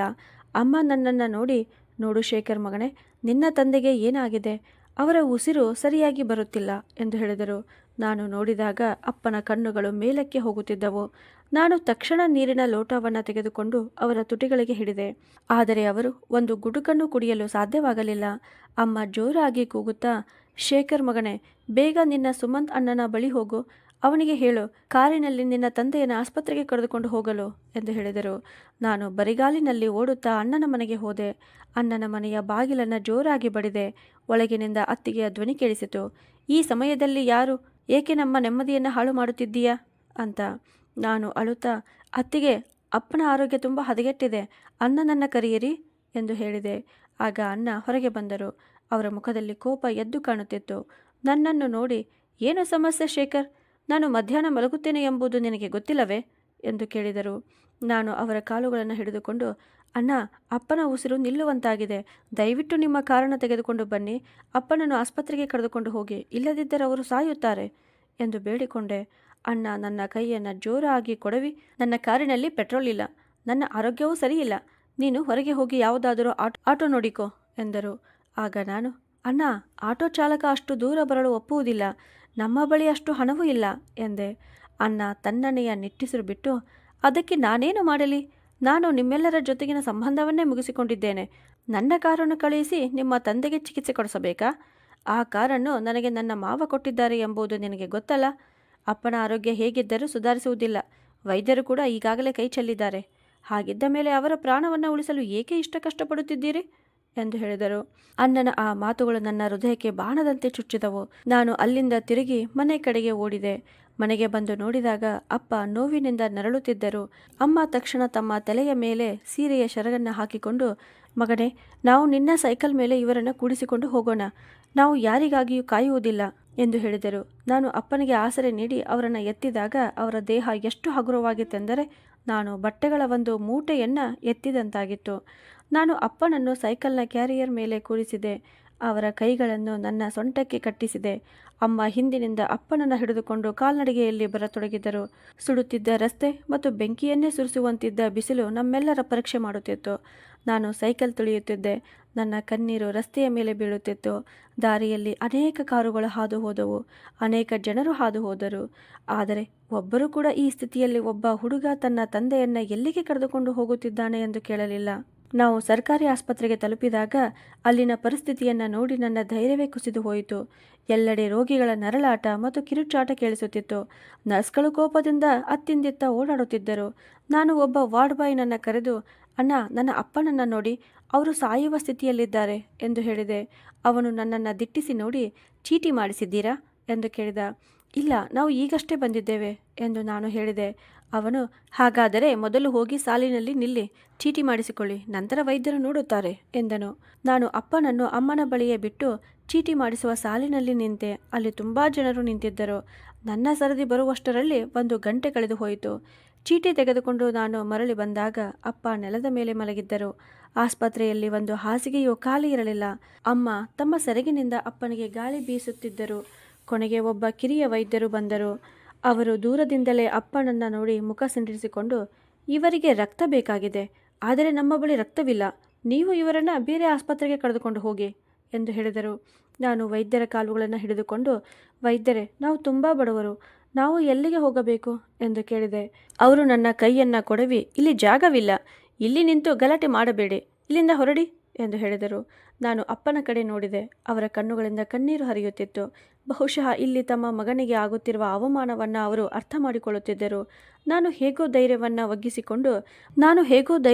ಒಗ್ಗೂಡಿಸಿಕೊಂಡು ಮತ್ತೆ ಅಪ್ಪನನ್ನು ಸೈಕಲ್ ಮೇಲೆ ಕೂರಿಸಿಕೊಂಡು ಮನೆ ಕಡೆಗೆ ಹೊರಟೆ. ಹಿಂತಿರುಗುವ ದಾರಿ ನನಗೆ ಸಾವಿನ ದಾರಿಯಂತೆ ಕಾಣುತ್ತಿತ್ತು. ಅಪ್ಪನ ತಲೆ ಪದೇ ಪದೇ ನನ್ನ ಭುಜದ ಮೇಲೆ ಜಾರುತ್ತಿತ್ತು. ನಾನು ಅವರೊಂದಿಗೆ ಮಾತನಾಡುತ್ತಲೇ ಇದ್ದೆ. ಅಪ್ಪ, ಇನ್ನೇನು ಮನೆ ಬರುತ್ತದೆ, ನೀವು ಧೈರ್ಯ ಕಳೆದುಕೊಳ್ಳಬೇಡಿ ಅಂತ. ಆದರೆ ಒಳಗಿನಿಂದ ನಾವು ಎಲ್ಲರೂ ಸೋತು ಹೋಗಿದ್ದೆವು ಎಂಬುದು ನನಗೆ ತಿಳಿದಿತ್ತು. ಅಮ್ಮ ಕೂಡ ನಡೆಯುತ್ತಾ ಅಳುತ್ತಿದ್ದರು. ನಾನು ಅಪ್ಪನನ್ನು ಮನೆಗೆ ಕರೆದುಕೊಂಡು ಬಂದು ಮಂಚದ ಮೇಲೆ ಮಲಗಿಸಿದೆ. ಆದರೆ ಅವರ ದೇಹದಲ್ಲಿ ಯಾವುದೇ ಚಲನೆಯೂ ಇರಲಿಲ್ಲ. ಅಮ್ಮ ಅಪ್ಪನಿಗಾಗಿ ಏನಾದರೂ ತಿನ್ನಲು ಮಾಡಲು ಅಡುಗೆ ಮನೆಗೆ ಹೋದರು. ಆದರೆ ಮನೆಯಲ್ಲಿ ಒಂದು ಕಡ್ಡಿ ಬೆಂಕಿ ಪೊಟ್ಟಣವೂ ಇರಲಿಲ್ಲ. ಅಣ್ಣ ಅಪ್ಪನ ಆರೋಗ್ಯ ಹೇಗಿದೆ ಎಂದು ಕೇಳುವಷ್ಟು ಕಾಳಜಿಯನ್ನು ತೋರಿಸಲಿಲ್ಲ. ಬದಲಾಗಿ ಮನೆಯ ಬಾಗಿಲಿಗೆ ಬೀಗ ಹಾಕಿಕೊಂಡು ಅತ್ತಿಗೆಯ ಜೊತೆ ಎಲ್ಲಿಗೋ ಸುತ್ತಾಡಲು ಹೋಗಿದ್ದರು. ನಿಜ ಹೇಳಬೇಕೆಂದರೆ ನಮ್ಮ ಮನೆ ಮೇಲೆ ಕಷ್ಟಗಳೇ ಒಮ್ಮೆಲೆ ಬಂದೆರಗಿದಂತಾಯಿತು. ಮುಂದಿನ ಹಲವು ದಿನಗಳು ನಮಗೆ ತುಂಬ ಕಷ್ಟಕರವಾಗಿದ್ದವು. ಅಕ್ಷತ ಕೂಡ ಅಣ್ಣನ ಬಳಿ ಸಹಾಯ ಕೇಳಲು ಹೋಗಿದ್ದಳು. ಆದರೆ ಅಣ್ಣ ಅವಳನ್ನು ಬೈದು ವಾಪಸ್ ಕಳುಹಿಸಿದ್ದರು. ಈಗ ಅಪ್ಪ ಊಟ ತಿಂಡಿ ಮಾಡುವುದನ್ನು ಸಂಪೂರ್ಣವಾಗಿ ಬಿಟ್ಟಿದ್ದರು. ಅಮ್ಮ ಪರಿಚಯವಿದ್ದ ಒಬ್ಬರಿಂದ ಸಾಲ ಕೇಳಿದ್ದರು. ಅದರಿಂದ ಕೆಲವು ದಿನಗಳವರೆಗೆ ನಮ್ಮ ಮನೆಯಲ್ಲಿ ಮತ್ತೆ ಒಲೆ ಉರಿಯುವಂತಾಗಿತ್ತು. ಬೆಳಿಗ್ಗೆ ಸೂರ್ಯ ಉದಯಿಸಿದಾಗ ನನ್ನ ಮನಸ್ಸಿನ ಮೇಲೆ ಭಾರ ಮತ್ತಷ್ಟು ಹೆಚ್ಚಾಯಿತು. ಇವತ್ತು ಅಪ್ಪನ ಔಷಧಿ ಎಲ್ಲಿಂದ ತರುವುದು ಎಂಬ ಚಿಂತೆಯೇ ನನ್ನನ್ನು ಕಾಡತೊಡಗಿತು. ಏಕೆಂದರೆ ಸಾಲವಾಗಿ ಪಡೆದ ಹಣವು ಖಾಲಿಯಾಗಿತ್ತು. ಅಣ್ಣನ ಮೇಲೆ ನನಗೆ ತುಂಬ ಕೋಪ ಬರುತ್ತಿತ್ತು. ಒಬ್ಬ ಮಗ ತನ್ನ ಕುಟುಂಬದೊಂದಿಗೆ ಹೀಗೆ ನಡೆದುಕೊಳ್ಳಬಹುದೇ ಎಂದು ನಾನು ಯೋಚಿಸುತ್ತಿದ್ದೆ. ಅಮ್ಮ ತಮ್ಮ ಬೀರುವಿನಿಂದ ಒಂದು ಹಳೆಯ ಉಂಗುರವನ್ನು ತೆಗೆದುಕೊಂಡರು.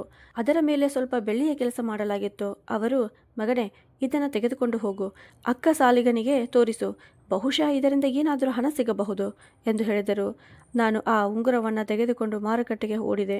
ಆದರೆ ಅಕ್ಕ ಸಾಲಿಗನು ಉಂಗುರವನ್ನು ನೋಡಿ, ಇದು ಹಿತ್ತಾಳೆ, ಇದಕ್ಕೆ ಯಾವುದೇ ಬೆಲೆ ಇಲ್ಲ ಎಂದು ಹೇಳಿದ. ನಾನು ಅಲ್ಲಿಂದ ಅಳುತ್ತಾ ಹೊರಬಂದು ನನ್ನ ಸ್ನೇಹಿತನ ಅಂಗಡಿಗೆ ಹೋದೆ. ಸುಧಾಕರ್ ನನ್ನ ಬಾಲ್ಯದ ಗೆಳೆಯನಾಗಿದ್ದ.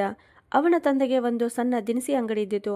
ನಾನು ಸಂಕೋಚದಿಂದ ಅವನಿಗೆ, ಗೆಳೆಯ ಸುಧಾಕರ್, ನನ್ನ ಅಪ್ಪನ ಔಷಧಿಗಾಗಿ 1,000 ರೂಪಾಯಿ ಸಾಲ ಬೇಕಾಗಿದೆ. ನಾನು ದುಡಿಯಲು ಪ್ರಾರಂಭಿಸಿದ ತಕ್ಷಣ ನಿನಗೆ ವಾಪಸ್ ಕೊಡುತ್ತೇನೆ ಎಂದು ಕೇಳಿದೆ.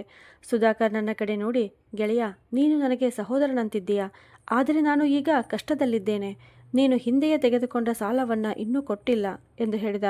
ಆದರೂ ಅವನು ನನ್ನ ಕಡೆ 200 ರೂಪಾಯಿಗಳನ್ನು ಚಾಚಿ, ಈಗ ನನ್ನ ಬಳಿ ಇಷ್ಟೇ ಇದೆ ಎಂದು ಹೇಳಿದ. ನಾನು ಆ ಹಣವನ್ನು ತೆಗೆದುಕೊಂಡು ಮೆಡಿಕಲ್ ಸ್ಟೋರ್ಗೆ ಹೋದೆ. ಅಲ್ಲಿ ಔಷಧಿಯ ಬೆಲೆ 500 ರೂಪಾಯಿ ಎಂದು ಅಂಗಡಿಯವನು ಹೇಳಿದ. ನಾನು ಅವನ ಮುಂದೆ ಕೈ ಮುಗಿದು, ಅಣ್ಣ, ನನ್ನ ಬಳಿ ಈಗ ಕೇವಲ 200 ರೂಪಾಯಿ ಮಾತ್ರ ಇದೆ, ಉಳಿದ ಹಣವನ್ನು ನಾಳೆ ಕೊಡುತ್ತೇನೆ, ನನ್ನ ಅಪ್ಪ ನೋವಿನಿಂದ ನರಳುತ್ತಿದ್ದಾರೆ ಎಂದು ಬೇಡಿಕೊಂಡೆ. ಆದರೆ ಅವನು ಔಷಧಿಯನ್ನು ಮತ್ತೆ ಶೆಲ್ಫ್ನಲ್ಲಿ ಇಟ್ಟು, ಇಲ್ಲಿ ಸಾಲಕ್ಕೆ ಔಷಧಿ ಕೊಡುವುದಿಲ್ಲ, ಬೇರೆ ಎಲ್ಲಿಯಾದರೂ ತೆಗೆದುಕೋ ಎಂದು ಹೇಳಿದ. ನಾನು ಬರಿಗೈಯಲ್ಲಿ ಮನೆ ಕಡೆಗೆ ಬರುತ್ತಿದ್ದಾಗ ರಸ್ತೆಯ ತಿರುವಿನಲ್ಲಿ ಅಣ್ಣ ಎದುರಾದರು. ಅವರು ಕೈಯಲ್ಲಿ ಹಣ್ಣುಗಳ ಚೀಲ ಹಿಡಿದು ತಮ್ಮ ಮನೆಗೆ ಹೋಗುತ್ತಿದ್ದರು. ನಾನು ಧೈರ್ಯ ಮಾಡಿ ಅವರನ್ನು ತಡೆದು, ಅಣ್ಣ, ಅಪ್ಪನ ಔಷಧಿಗಾಗಿ ಸ್ವಲ್ಪ ಹಣ ಬೇಕಾಗಿದೆ, ನಿಮ್ಮ ಬಳಿ ಹಣ ಇದ್ದೇ ಇರುತ್ತದೆ ಎಂದು ಹೇಳಿದೆ. ಅಣ್ಣ ಮುಖ ತಿರುಗಿಸಿಕೊಂಡು, ನನಗೂ ನಿಮಗೂ ಯಾವುದೇ ಸಂಬಂಧವಿಲ್ಲ, ಪ್ರತಿದಿನ ಇದೇ ನಾಟಕ ಮಾಡಿಕೊಂಡು ಬರುತ್ತೀಯ. ಒಮ್ಮೆ ಔಷಧಿಯ ಹಣ, ಮತ್ತೊಮ್ಮೆ ದಿನಸಿ ಸಾಮಾನುಗಳ ಹಣ. ನಾನು ನಿಮ್ಮ ಜವಾಬ್ದಾರಿ ತೆಗೆದುಕೊಂಡಿದ್ದೇನೆಯೇ? ಹೋಗು, ಬೇರೆ ಯಾರನ್ನಾದರೂ ಕೇಳಿಕೊ, ನನ್ನ ಬಳಿ ಏನೂ ಇಲ್ಲ ಎಂದು ಹೇಳಿದರು. ನಾನು ತಲೆ ತಗ್ಗಿಸಿಕೊಂಡು ಮನೆಗೆ ಬಂದೆ. ಅಮ್ಮನಿಗೆ ಎಲ್ಲವನ್ನೂ ಹೇಳಿದೆ. ಆಗ ಅಮ್ಮ, ಮಗನೇ, ಅವನ ಮನಸ್ಸಿನಲ್ಲಿ ನಮ್ಮ ಬಗ್ಗೆ ಪ್ರೀತಿಯೇ ಉಳಿದಿಲ್ಲ, ಅವನ ಹೃದಯ ನಮ್ಮ ಕಡೆಗೆ ಕಲ್ಲಾಗಿದೆ, ಅವನು ಈಗ ತನ್ನ ಹೆಂಡತಿಯ ಜೊತೆ ಸಂತೋಷವಾಗಿದ್ದಾನೆ ಎಂದು ಹೇಳಿದರು. ಮಧ್ಯಾಹ್ನ ಅಪ್ಪನ ಆರೋಗ್ಯ ಇನ್ನಷ್ಟು ಹದಗೆಟ್ಟಿತು. ಆಗ ನಾನು, ಏಕೆ ನಮ್ಮ ಬಡಾವಣೆಯ ಚೌಧರಿ ಸಾಹೇಬರ ಬಳಿ ಹೋಗಬಾರದು? ಬಹುಶಃ ಅವರು ನನಗೆ ಏನಾದರೂ ಸಹಾಯ ಮಾಡಬಹುದು ಎಂದು ಯೋಚಿಸಿದೆ. ನಾನು ಅವರ ಮನೆಗೆ ಹೋದೆ. ಅವರು ತಮ್ಮ ನಾಯಿಗೆ ಹಾಲು ಕುಡಿಸುತ್ತಿದ್ದರು. ನಾನು ಅವರಿಗೆ ನಮ್ಮ ಪರಿಸ್ಥಿತಿಯನ್ನು ವಿವರಿಸಿದೆ. ಅವರು, ಮಗನೇ, ಕಾಲ ತುಂಬ ಕೆಟ್ಟದಾಗಿದೆ. ಎಲ್ಲರೂ ಸಹಾಯ ಕೇಳಿಕೊಂಡು ಬರುತ್ತಾರೆ. ನೀನು ಹೀಗೆ ಮಾಡು, ಈ 100 ರೂಪಾಯಿ ತೆಗೆದುಕೋ. ದೇವರು ನಿನ್ನ ತಂದೆಗೆ ಆರೋಗ್ಯ ಕೊಡಲಿ ಎಂದು ಹೇಳಿ ಹಣ ಕೊಟ್ಟರು. ಆ 100 ರೂಪಾಯಿಗಳು ನನ್ನ ಕೈಯಲ್ಲಿ ಭಾರವಾಗಿ ಮನಸ್ಸಿಗೆ ನೋವು ಉಂಟು ಮಾಡುತ್ತಿದ್ದವು. ನಾನು ಮನೆಗೆ ಹಿಂತಿರುಗಿದಾಗ ಅಕ್ಷತಾ ಹಸಿವಿನಿಂದ ಬಳಲಿ ನೆಲದ ಮೇಲೆ ಮಲಗಿದ್ದಳು. ಅಮ್ಮ ಅಪ್ಪನ ಪಕ್ಕದಲ್ಲೇ ಕುಳಿತು ಅವರ ಕೈಯನ್ನು ಚುಂಬಿಸುತ್ತಿದ್ದರು. ಅಪ್ಪನ ಕಣ್ಣುಗಳು ತೆರೆದಿದ್ದವು, ಆದರೆ ಅವರು ಯಾರನ್ನು ಗುರ್ತಿಸುತ್ತಿರಲಿಲ್ಲ. ಅವರು ಸುಮ್ಮನೆ ಮೇಲ್ಛಾವಣಿಯ ಕಡೆ ನೋಡುತ್ತಿದ್ದರು. ಯಾರನ್ನು ಕಾಯುತ್ತಿರುವಂತೆ ಕಾಣುತ್ತಿತ್ತು. ಸಂಜೆಯಾಯಿತು. ಮನೆಯೊಳಗೆ ಕತ್ತಲು ಆವರಿಸತೊಡಗಿತು. ವಿದ್ಯುತ್ ಬಿಲ್ ಪಾವತಿಸದ ಕಾರಣ ನಮ್ಮ ಮನೆಯ ವಿದ್ಯುತ್ ಸಂಪರ್ಕವನ್ನು ಕಡಿತಗೊಳಿಸಲಾಗಿತ್ತು. ನಾನು ಅಪ್ಪನ ಕಾಲುಗಳ ಬಳಿ ಕುಳಿತುಕೊಂಡೆ. ಮನಸ್ಸಿನಲ್ಲಿ, ಬಡವನಾಗಿ ಹುಟ್ಟಿರುವುದು ಅಷ್ಟು ದೊಡ್ಡ ಅಪರಾಧವೇ? ಬಡವರಿಗೆ ಔಷಧಿಯೂ ಸಿಗಬಾರದೆ ಎಂದು ಯೋಚಿಸುತ್ತಿದ್ದೆ. ರಾತ್ರಿ 12 ಗಂಟೆಯಾಗಿತ್ತು. ಇಡೀ ಬಡಾವಣೆ ಮಲಗಿತ್ತು. ಆದರೆ ನಮ್ಮ ಮನೆಯಲ್ಲಿ ಮಾತ್ರ ಜೀವನ ಮತ್ತು ಸಾವಿನ ನಡುವೆ ಹೋರಾಟ ನಡೆಯುತ್ತಿತ್ತು. ಅಪ್ಪ ತುಂಬ ನೋವಿನಿಂದ ನರಳುತ್ತಿದ್ದರು. ಅವರ ಉಸಿರು ಎಲ್ಲೋ ಸಿಕ್ಕಿ ಹಾಕಿಕೊಂಡಿರುವಂತೆ ಅನಿಸುತ್ತಿತ್ತು. ಅಮ್ಮ ನನಗೆ ಸನ್ನೆ ಮಾಡಿ, ಮಗನೇ, ನಿನ್ನ ಅಣ್ಣನನ್ನು ಕರೆದುಕೊಂಡು ಬಾ. ಬಹುಶಃ ನಿನ್ನ ತಂದೆಯ ಕೊನೆಯ ಉಸಿರು ಅವರ ಹಿರಿಯ ಮಗನಿಗಾಗಿ ಕಾಯುತ್ತಿರಬಹುದು ಎಂದು ಹೇಳಿದರು. ಅಮ್ಮನ ಮಾತಿನಂತೆ ನಾನು ಮತ್ತೊಮ್ಮೆ ಅಣ್ಣನ ಮನೆಯ ಬಾಗಿಲಿಗೆ ಹೋದೆ. ನಾನು ಬಾಗಿಲು ಬಡಿದಾಗ ಒಳಗಿನಿಂದ ಅಣ್ಣ, ಶೇಖರ್, ಈಗಲೂ ನೀನು ನನ್ನನ್ನು ತೊಂದರೆ ಮಾಡಿದರೆ ನಿನ್ನ ಪರಿಸ್ಥಿತಿಯನ್ನು ತುಂಬ ಕೆಟ್ಟದಾಗಿ ಮಾಡುತ್ತೇನೆ. ಇಲ್ಲಿಂದ ತೊಲಗು ಎಂದು ಕೂಗಿದರು. ಅವರ ಧ್ವನಿ ಕೇಳಿ ನಾನು ಸುಮ್ಮನೆ ನಮ್ಮ ಮನೆಗೆ ಹಿಂತಿರುಗಿದೆ. ಈಗ ಬೇಡಿಕೊಳ್ಳುವಷ್ಟು ಧೈರ್ಯವೂ ನನ್ನೊಳಗೆ ಉಳಿದಿರಲಿಲ್ಲ. ನಾನು ಕೋಣೆಯೊಳಗೆ ಕಾಲಿಟ್ಟಾಗ ಅಪ್ಪನ ಉಸಿರಾಟ ತುಂಬ ವೇಗವಾಗಿತ್ತು. ಅವರು ಗಾಳಿಯಲ್ಲಿ ತಮ್ಮ ಕೈಯನ್ನು ಬೀಸುತ್ತಿದ್ದರು. ಯಾರನ್ನ ಕರೆಯುತ್ತಿರುವಂತೆ ಕಾಣುತ್ತಿತ್ತು. ಅಮ್ಮ ಮತ್ತು ಅಕ್ಷತಾ ಅಳುತ್ತಿದ್ದರು. ಆ ದೃಶ್ಯವನ್ನು ನೋಡಲು ನನಗೆ ತುಂಬ ನೋವಾಯಿತು. ನಾನು ಕಣ್ಣುಗಳನ್ನು ಮುಚ್ಚಿಕೊಂಡೆ. ಅಷ್ಟರಲ್ಲಿ ಅಪ್ಪ ಒಮ್ಮೆ ಜೋರಾಗಿ ಗಳಗಳನೆ ಉಸಿರು ಎಳೆದುಕೊಂಡರು. ಅವರ ಇಡೀ ದೇಹ ಗಟ್ಟಿಯಾಗಿ ಸೆಟೆದುಕೊಂಡಿತು. ಅಮ್ಮ ಜೋರಾಗಿ ಕಿರುಚಿ ಅಪ್ಪನ ಎದೆಯ ಮೇಲೆ ತಲೆಯಿಟ್ಟರು. ನಾನು ಓಡಿ ಹೋಗಿ ಅವರ ಬಳಿ ನೋಡಿದಾಗ ಅಪ್ಪನ ಕಣ್ಣುಗಳು ಸ್ಥಿರವಾಗಿ ನಿಂತಿದ್ದವು. ನಾವು ಅನಾಥರಾಗಿ ಬಿಟ್ಟಿದ್ದೆವು. ಅದು ಮಧ್ಯರಾತ್ರಿಯ ಸಮಯ. ನಮ್ಮ ಮನೆಯಿಂದ ಅಳುವ ಶಬ್ದಗಳು ಕೇಳಿ ಬರುತ್ತಿತ್ತು. ಅದನ್ನು ಕೇಳಿ ಅಣ್ಣ ಮತ್ತು ಅತ್ತಿಗೆಯೂ ಎಚ್ಚರಗೊಂಡಿದ್ದರು. ಆದರೆ ಈಗ ಅವರು ಬರುವುದರಿಂದ ಯಾವುದೇ ಪ್ರಯೋಜನವಿರಲಿಲ್ಲ. ಅಪ್ಪ ನಮ್ಮನ್ನು ಬಿಟ್ಟು ಹೋಗಿಬಿಟ್ಟಿದ್ದರು. ಅಪ್ಪ ತೀರಿಕೊಂಡು 2ನೆಯ ದಿನವಾಗಿತ್ತು.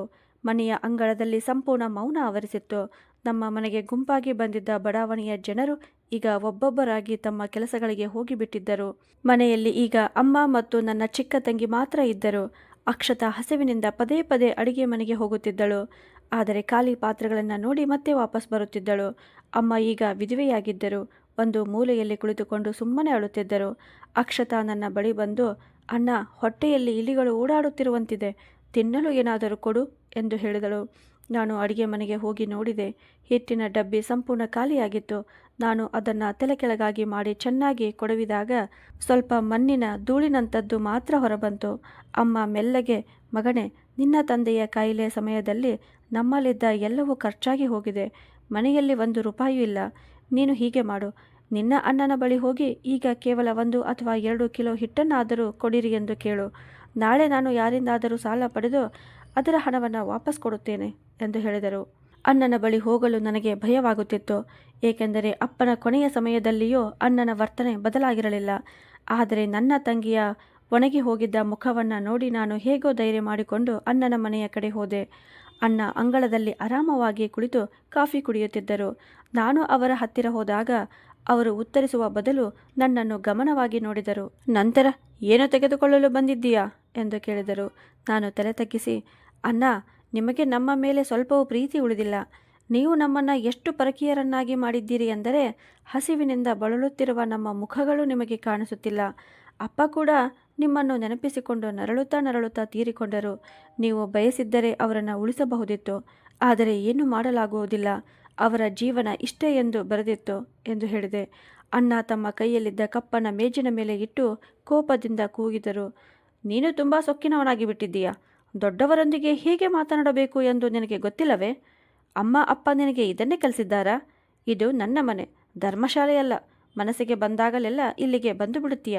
ಹೋಗು, ಇಲ್ಲಿಂದ ಹೊರಡು. ಅದರ ಮೇಲೆ ನನ್ನ ಜೊತೆ ದುರಹಂಕಾರದಿಂದ ಮಾತನಾಡುತ್ತೀಯ ಅಂತ. ನಾನು ಯಾವಾಗಲೂ ಮಾತನಾಡುವಂತೆ ಮೌನವಾಗಿ ಅಲ್ಲಿಂದ ಮನೆಗೆ ಹಿಂತಿರುಗಿದೆ. ಆದರೆ ಅಕ್ಷತಾ ಅಳುತ್ತಿರುವುದನ್ನು ನನ್ನಿಂದ ಸಹಿಸಿಕೊಳ್ಳಲು ಸಾಧ್ಯವಾಗುತ್ತಿರಲಿಲ್ಲ.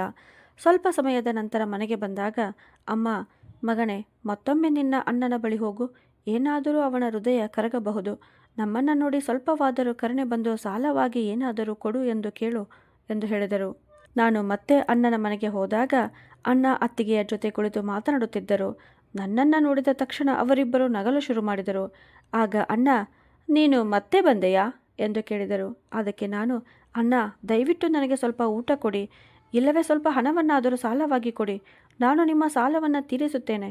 ಅಕ್ಷತಾ ಹಲವು ದಿನಗಳಿಂದ ಹಸಿದಿದ್ದಾಳೆ ಎಂದು ಬೇಡಿಕೊಂಡೆ. ಅಣ್ಣ ಎದ್ದು ನನ್ನ ಅಂಗಿಯ ಕಾಲರ್ ಹಿಡಿದು ನನ್ನನ್ನು ಬಾಗಿಲಿನ ಕಡೆಗೆ ತಳ್ಳತೊಡಗಿದರು. ನಮ್ಮ ಕುಟುಂಬದಲ್ಲಿ ಸಂಪಾದಿಸುವ ವ್ಯಕ್ತಿ ಯಾರೂ ಉಳಿದಿಲ್ಲ ಎಂಬುದು ಅಣ್ಣನಿಗೆ ಚೆನ್ನಾಗಿ ಗೊತ್ತಿತ್ತು. ಆದ್ದರಿಂದ ನಾವು ಶಾಶ್ವತವಾಗಿ ಅವರ ಹಿಂದೆ ಬರುವುದನ್ನು ನಿಲ್ಲಿಸಬೇಕೆಂಬ ಉದ್ದೇಶದಿಂದಲೇ ಅವರು ನನ್ನನ್ನು ಅವಮಾನಿಸುತ್ತಿದ್ದರು. ಅವರು ರಸ್ತೆಯಲ್ಲಿ ನಿಂತುಕೊಂಡು ಬಡಾವಣೆಯ ಎಲ್ಲ ಜನರನ್ನು ಕರೆದು, ನೋಡಿ ಸಹೋದರರೇ, ನನ್ನ ತಂದೆ ಈ ಲೋಕವನ್ನು ಬಿಟ್ಟು ಹೋಗಿದ್ದಾರೆ. ಅವರು ಬದುಕಿದ್ದಾಗಲೇ ನನ್ನನ್ನು ಮನೆಯಿಂದ ಹೊರಗೆ ಕಳಿಸಿದ್ದರು. ಈಗ ನನಗೂ ಈ ಮನೆಗೂ ಮತ್ತು ಈ ಕುಟುಂಬದವರಿಗೂ ಯಾವುದೇ ಸಂಬಂಧವಿಲ್ಲ. ಇವನು ನನ್ನ ಚಿಕ್ಕ ತಮ್ಮ ಊಟ ಕೇಳಿಕೊಂಡು ನನ್ನ ಮನೆ ಬಾಗಿಲಿಗೆ ಬಂದಿದ್ದಾನೆ. ಇವರು ನನ್ನೊಂದಿಗೆ ಯಾವುದೇ ಸಂಬಂಧ ಇಟ್ಟುಕೊಳ್ಳಲು ಬಯಸುವುದಿಲ್ಲವಾದರೆ ನನಗೂ ಇವರೊಂದಿಗೆ ಯಾವುದೇ ಸಂಬಂಧ ಇಟ್ಟುಕೊಳ್ಳಲು ಇಷ್ಟವಿಲ್ಲ ಎಂದು ಹೇಳಿದರು. ಅಣ್ಣ ಬಡಾವಣೆಯ ಜನರ ಮುಂದೆ ಸಂಪೂರ್ಣ ಸುಳ್ಳು ಹೇಳುತ್ತಿದ್ದರು. ಅವರು ತಮ್ಮ ಇಚ್ಛೆಯಿಂದಲೇ ಮನೆಯನ್ನು ಬಿಟ್ಟು ಪಕ್ಕದ ಮನೆಗೆ ಹೋಗಿದ್ದರು. ಆದರೆ ಆ ಕ್ಷಣದಲ್ಲಿ ಅಲ್ಲಿದ್ದ ಪ್ರತಿಯೊಬ್ಬರೂ ನನ್ನನ್ನು ನೋಡಿ ನನ್ನನ್ನು ಹಾಸ್ಯ ಮಾಡುತ್ತಿರುವಂತೆ ನನಗೆ ಅನಿಸಿತು. ನಾನು ಬರಿಗೈಯಲ್ಲಿ ಮನೆಗೆ ಮರಳಿದೆ. ಹಸಿವು ನಮ್ಮನ್ನು ನಮ್ಮವರ ಕಣ್ಣಿನಲ್ಲೇ ಕೆಳಗೆ ಬೀಳುವಂತೆ ಮಾಡಿಬಿಟ್ಟಿತು. ನಾನು ಅಮ್ಮನಿಗೆ ನಡೆದದ್ದನ್ನೆಲ್ಲ ಹೇಳಿ, ಇನ್ನು ನಾನು ಅಣ್ಣನ ಬಳಿ ಎಂದಿಗೂ ಹೋಗುವುದಿಲ್ಲ. ಅವರು ನಮ್ಮೊಂದಿಗೆ ಎಲ್ಲ ಸಂಬಂಧಗಳನ್ನು ಮುಗಿಸಿಕೊಂಡಿದ್ದಾರೆ. ಹಾಗಾಗಿ ನಾವು ಅವರನ್ನು ಮರೆತು ಬಿಡಬೇಕು ಎಂದು ಹೇಳಿದೆ. ನಾನು ಮನಸ್ಸಿನಲ್ಲಿ ಯೋಚಿಸುತ್ತಿದ್ದೆ, ಸ್ವಂತ ರಕ್ತ ಸಂಬಂಧವು ಇಷ್ಟು ಕಲ್ಲಾಗಿ ಬಿಡುತ್ತದೆಯೇ? ಅವರಿಗೆ ತಮ್ಮ ಅಮ್ಮ ಮತ್ತು ತಮ್ಮ ಸಹೋದರ ಸಹೋದರಿಯರ ಹಸಿವು ಕಾಣಿಸುವುದಿಲ್ಲವೇ ಅಂತ. ನನಗೆ ಅಣ್ಣನ ಅಂಗಿಯ ಕಾಲರ್ ಹಿಡಿದು ಅವರನ್ನು ಚೆನ್ನಾಗಿ ಹೊಡೆಯಬೇಕು ಎಂದು ಅನಿಸುತ್ತಿತ್ತು. ಆದರೆ ಅವರು ನನ್ನ ದೊಡ್ಡ ಅಣ್ಣನಾಗಿದ್ದರು. ನಾನು ಹಾಗೆ ಮಾಡಲು ಸಾಧ್ಯವಿರಲಿಲ್ಲ.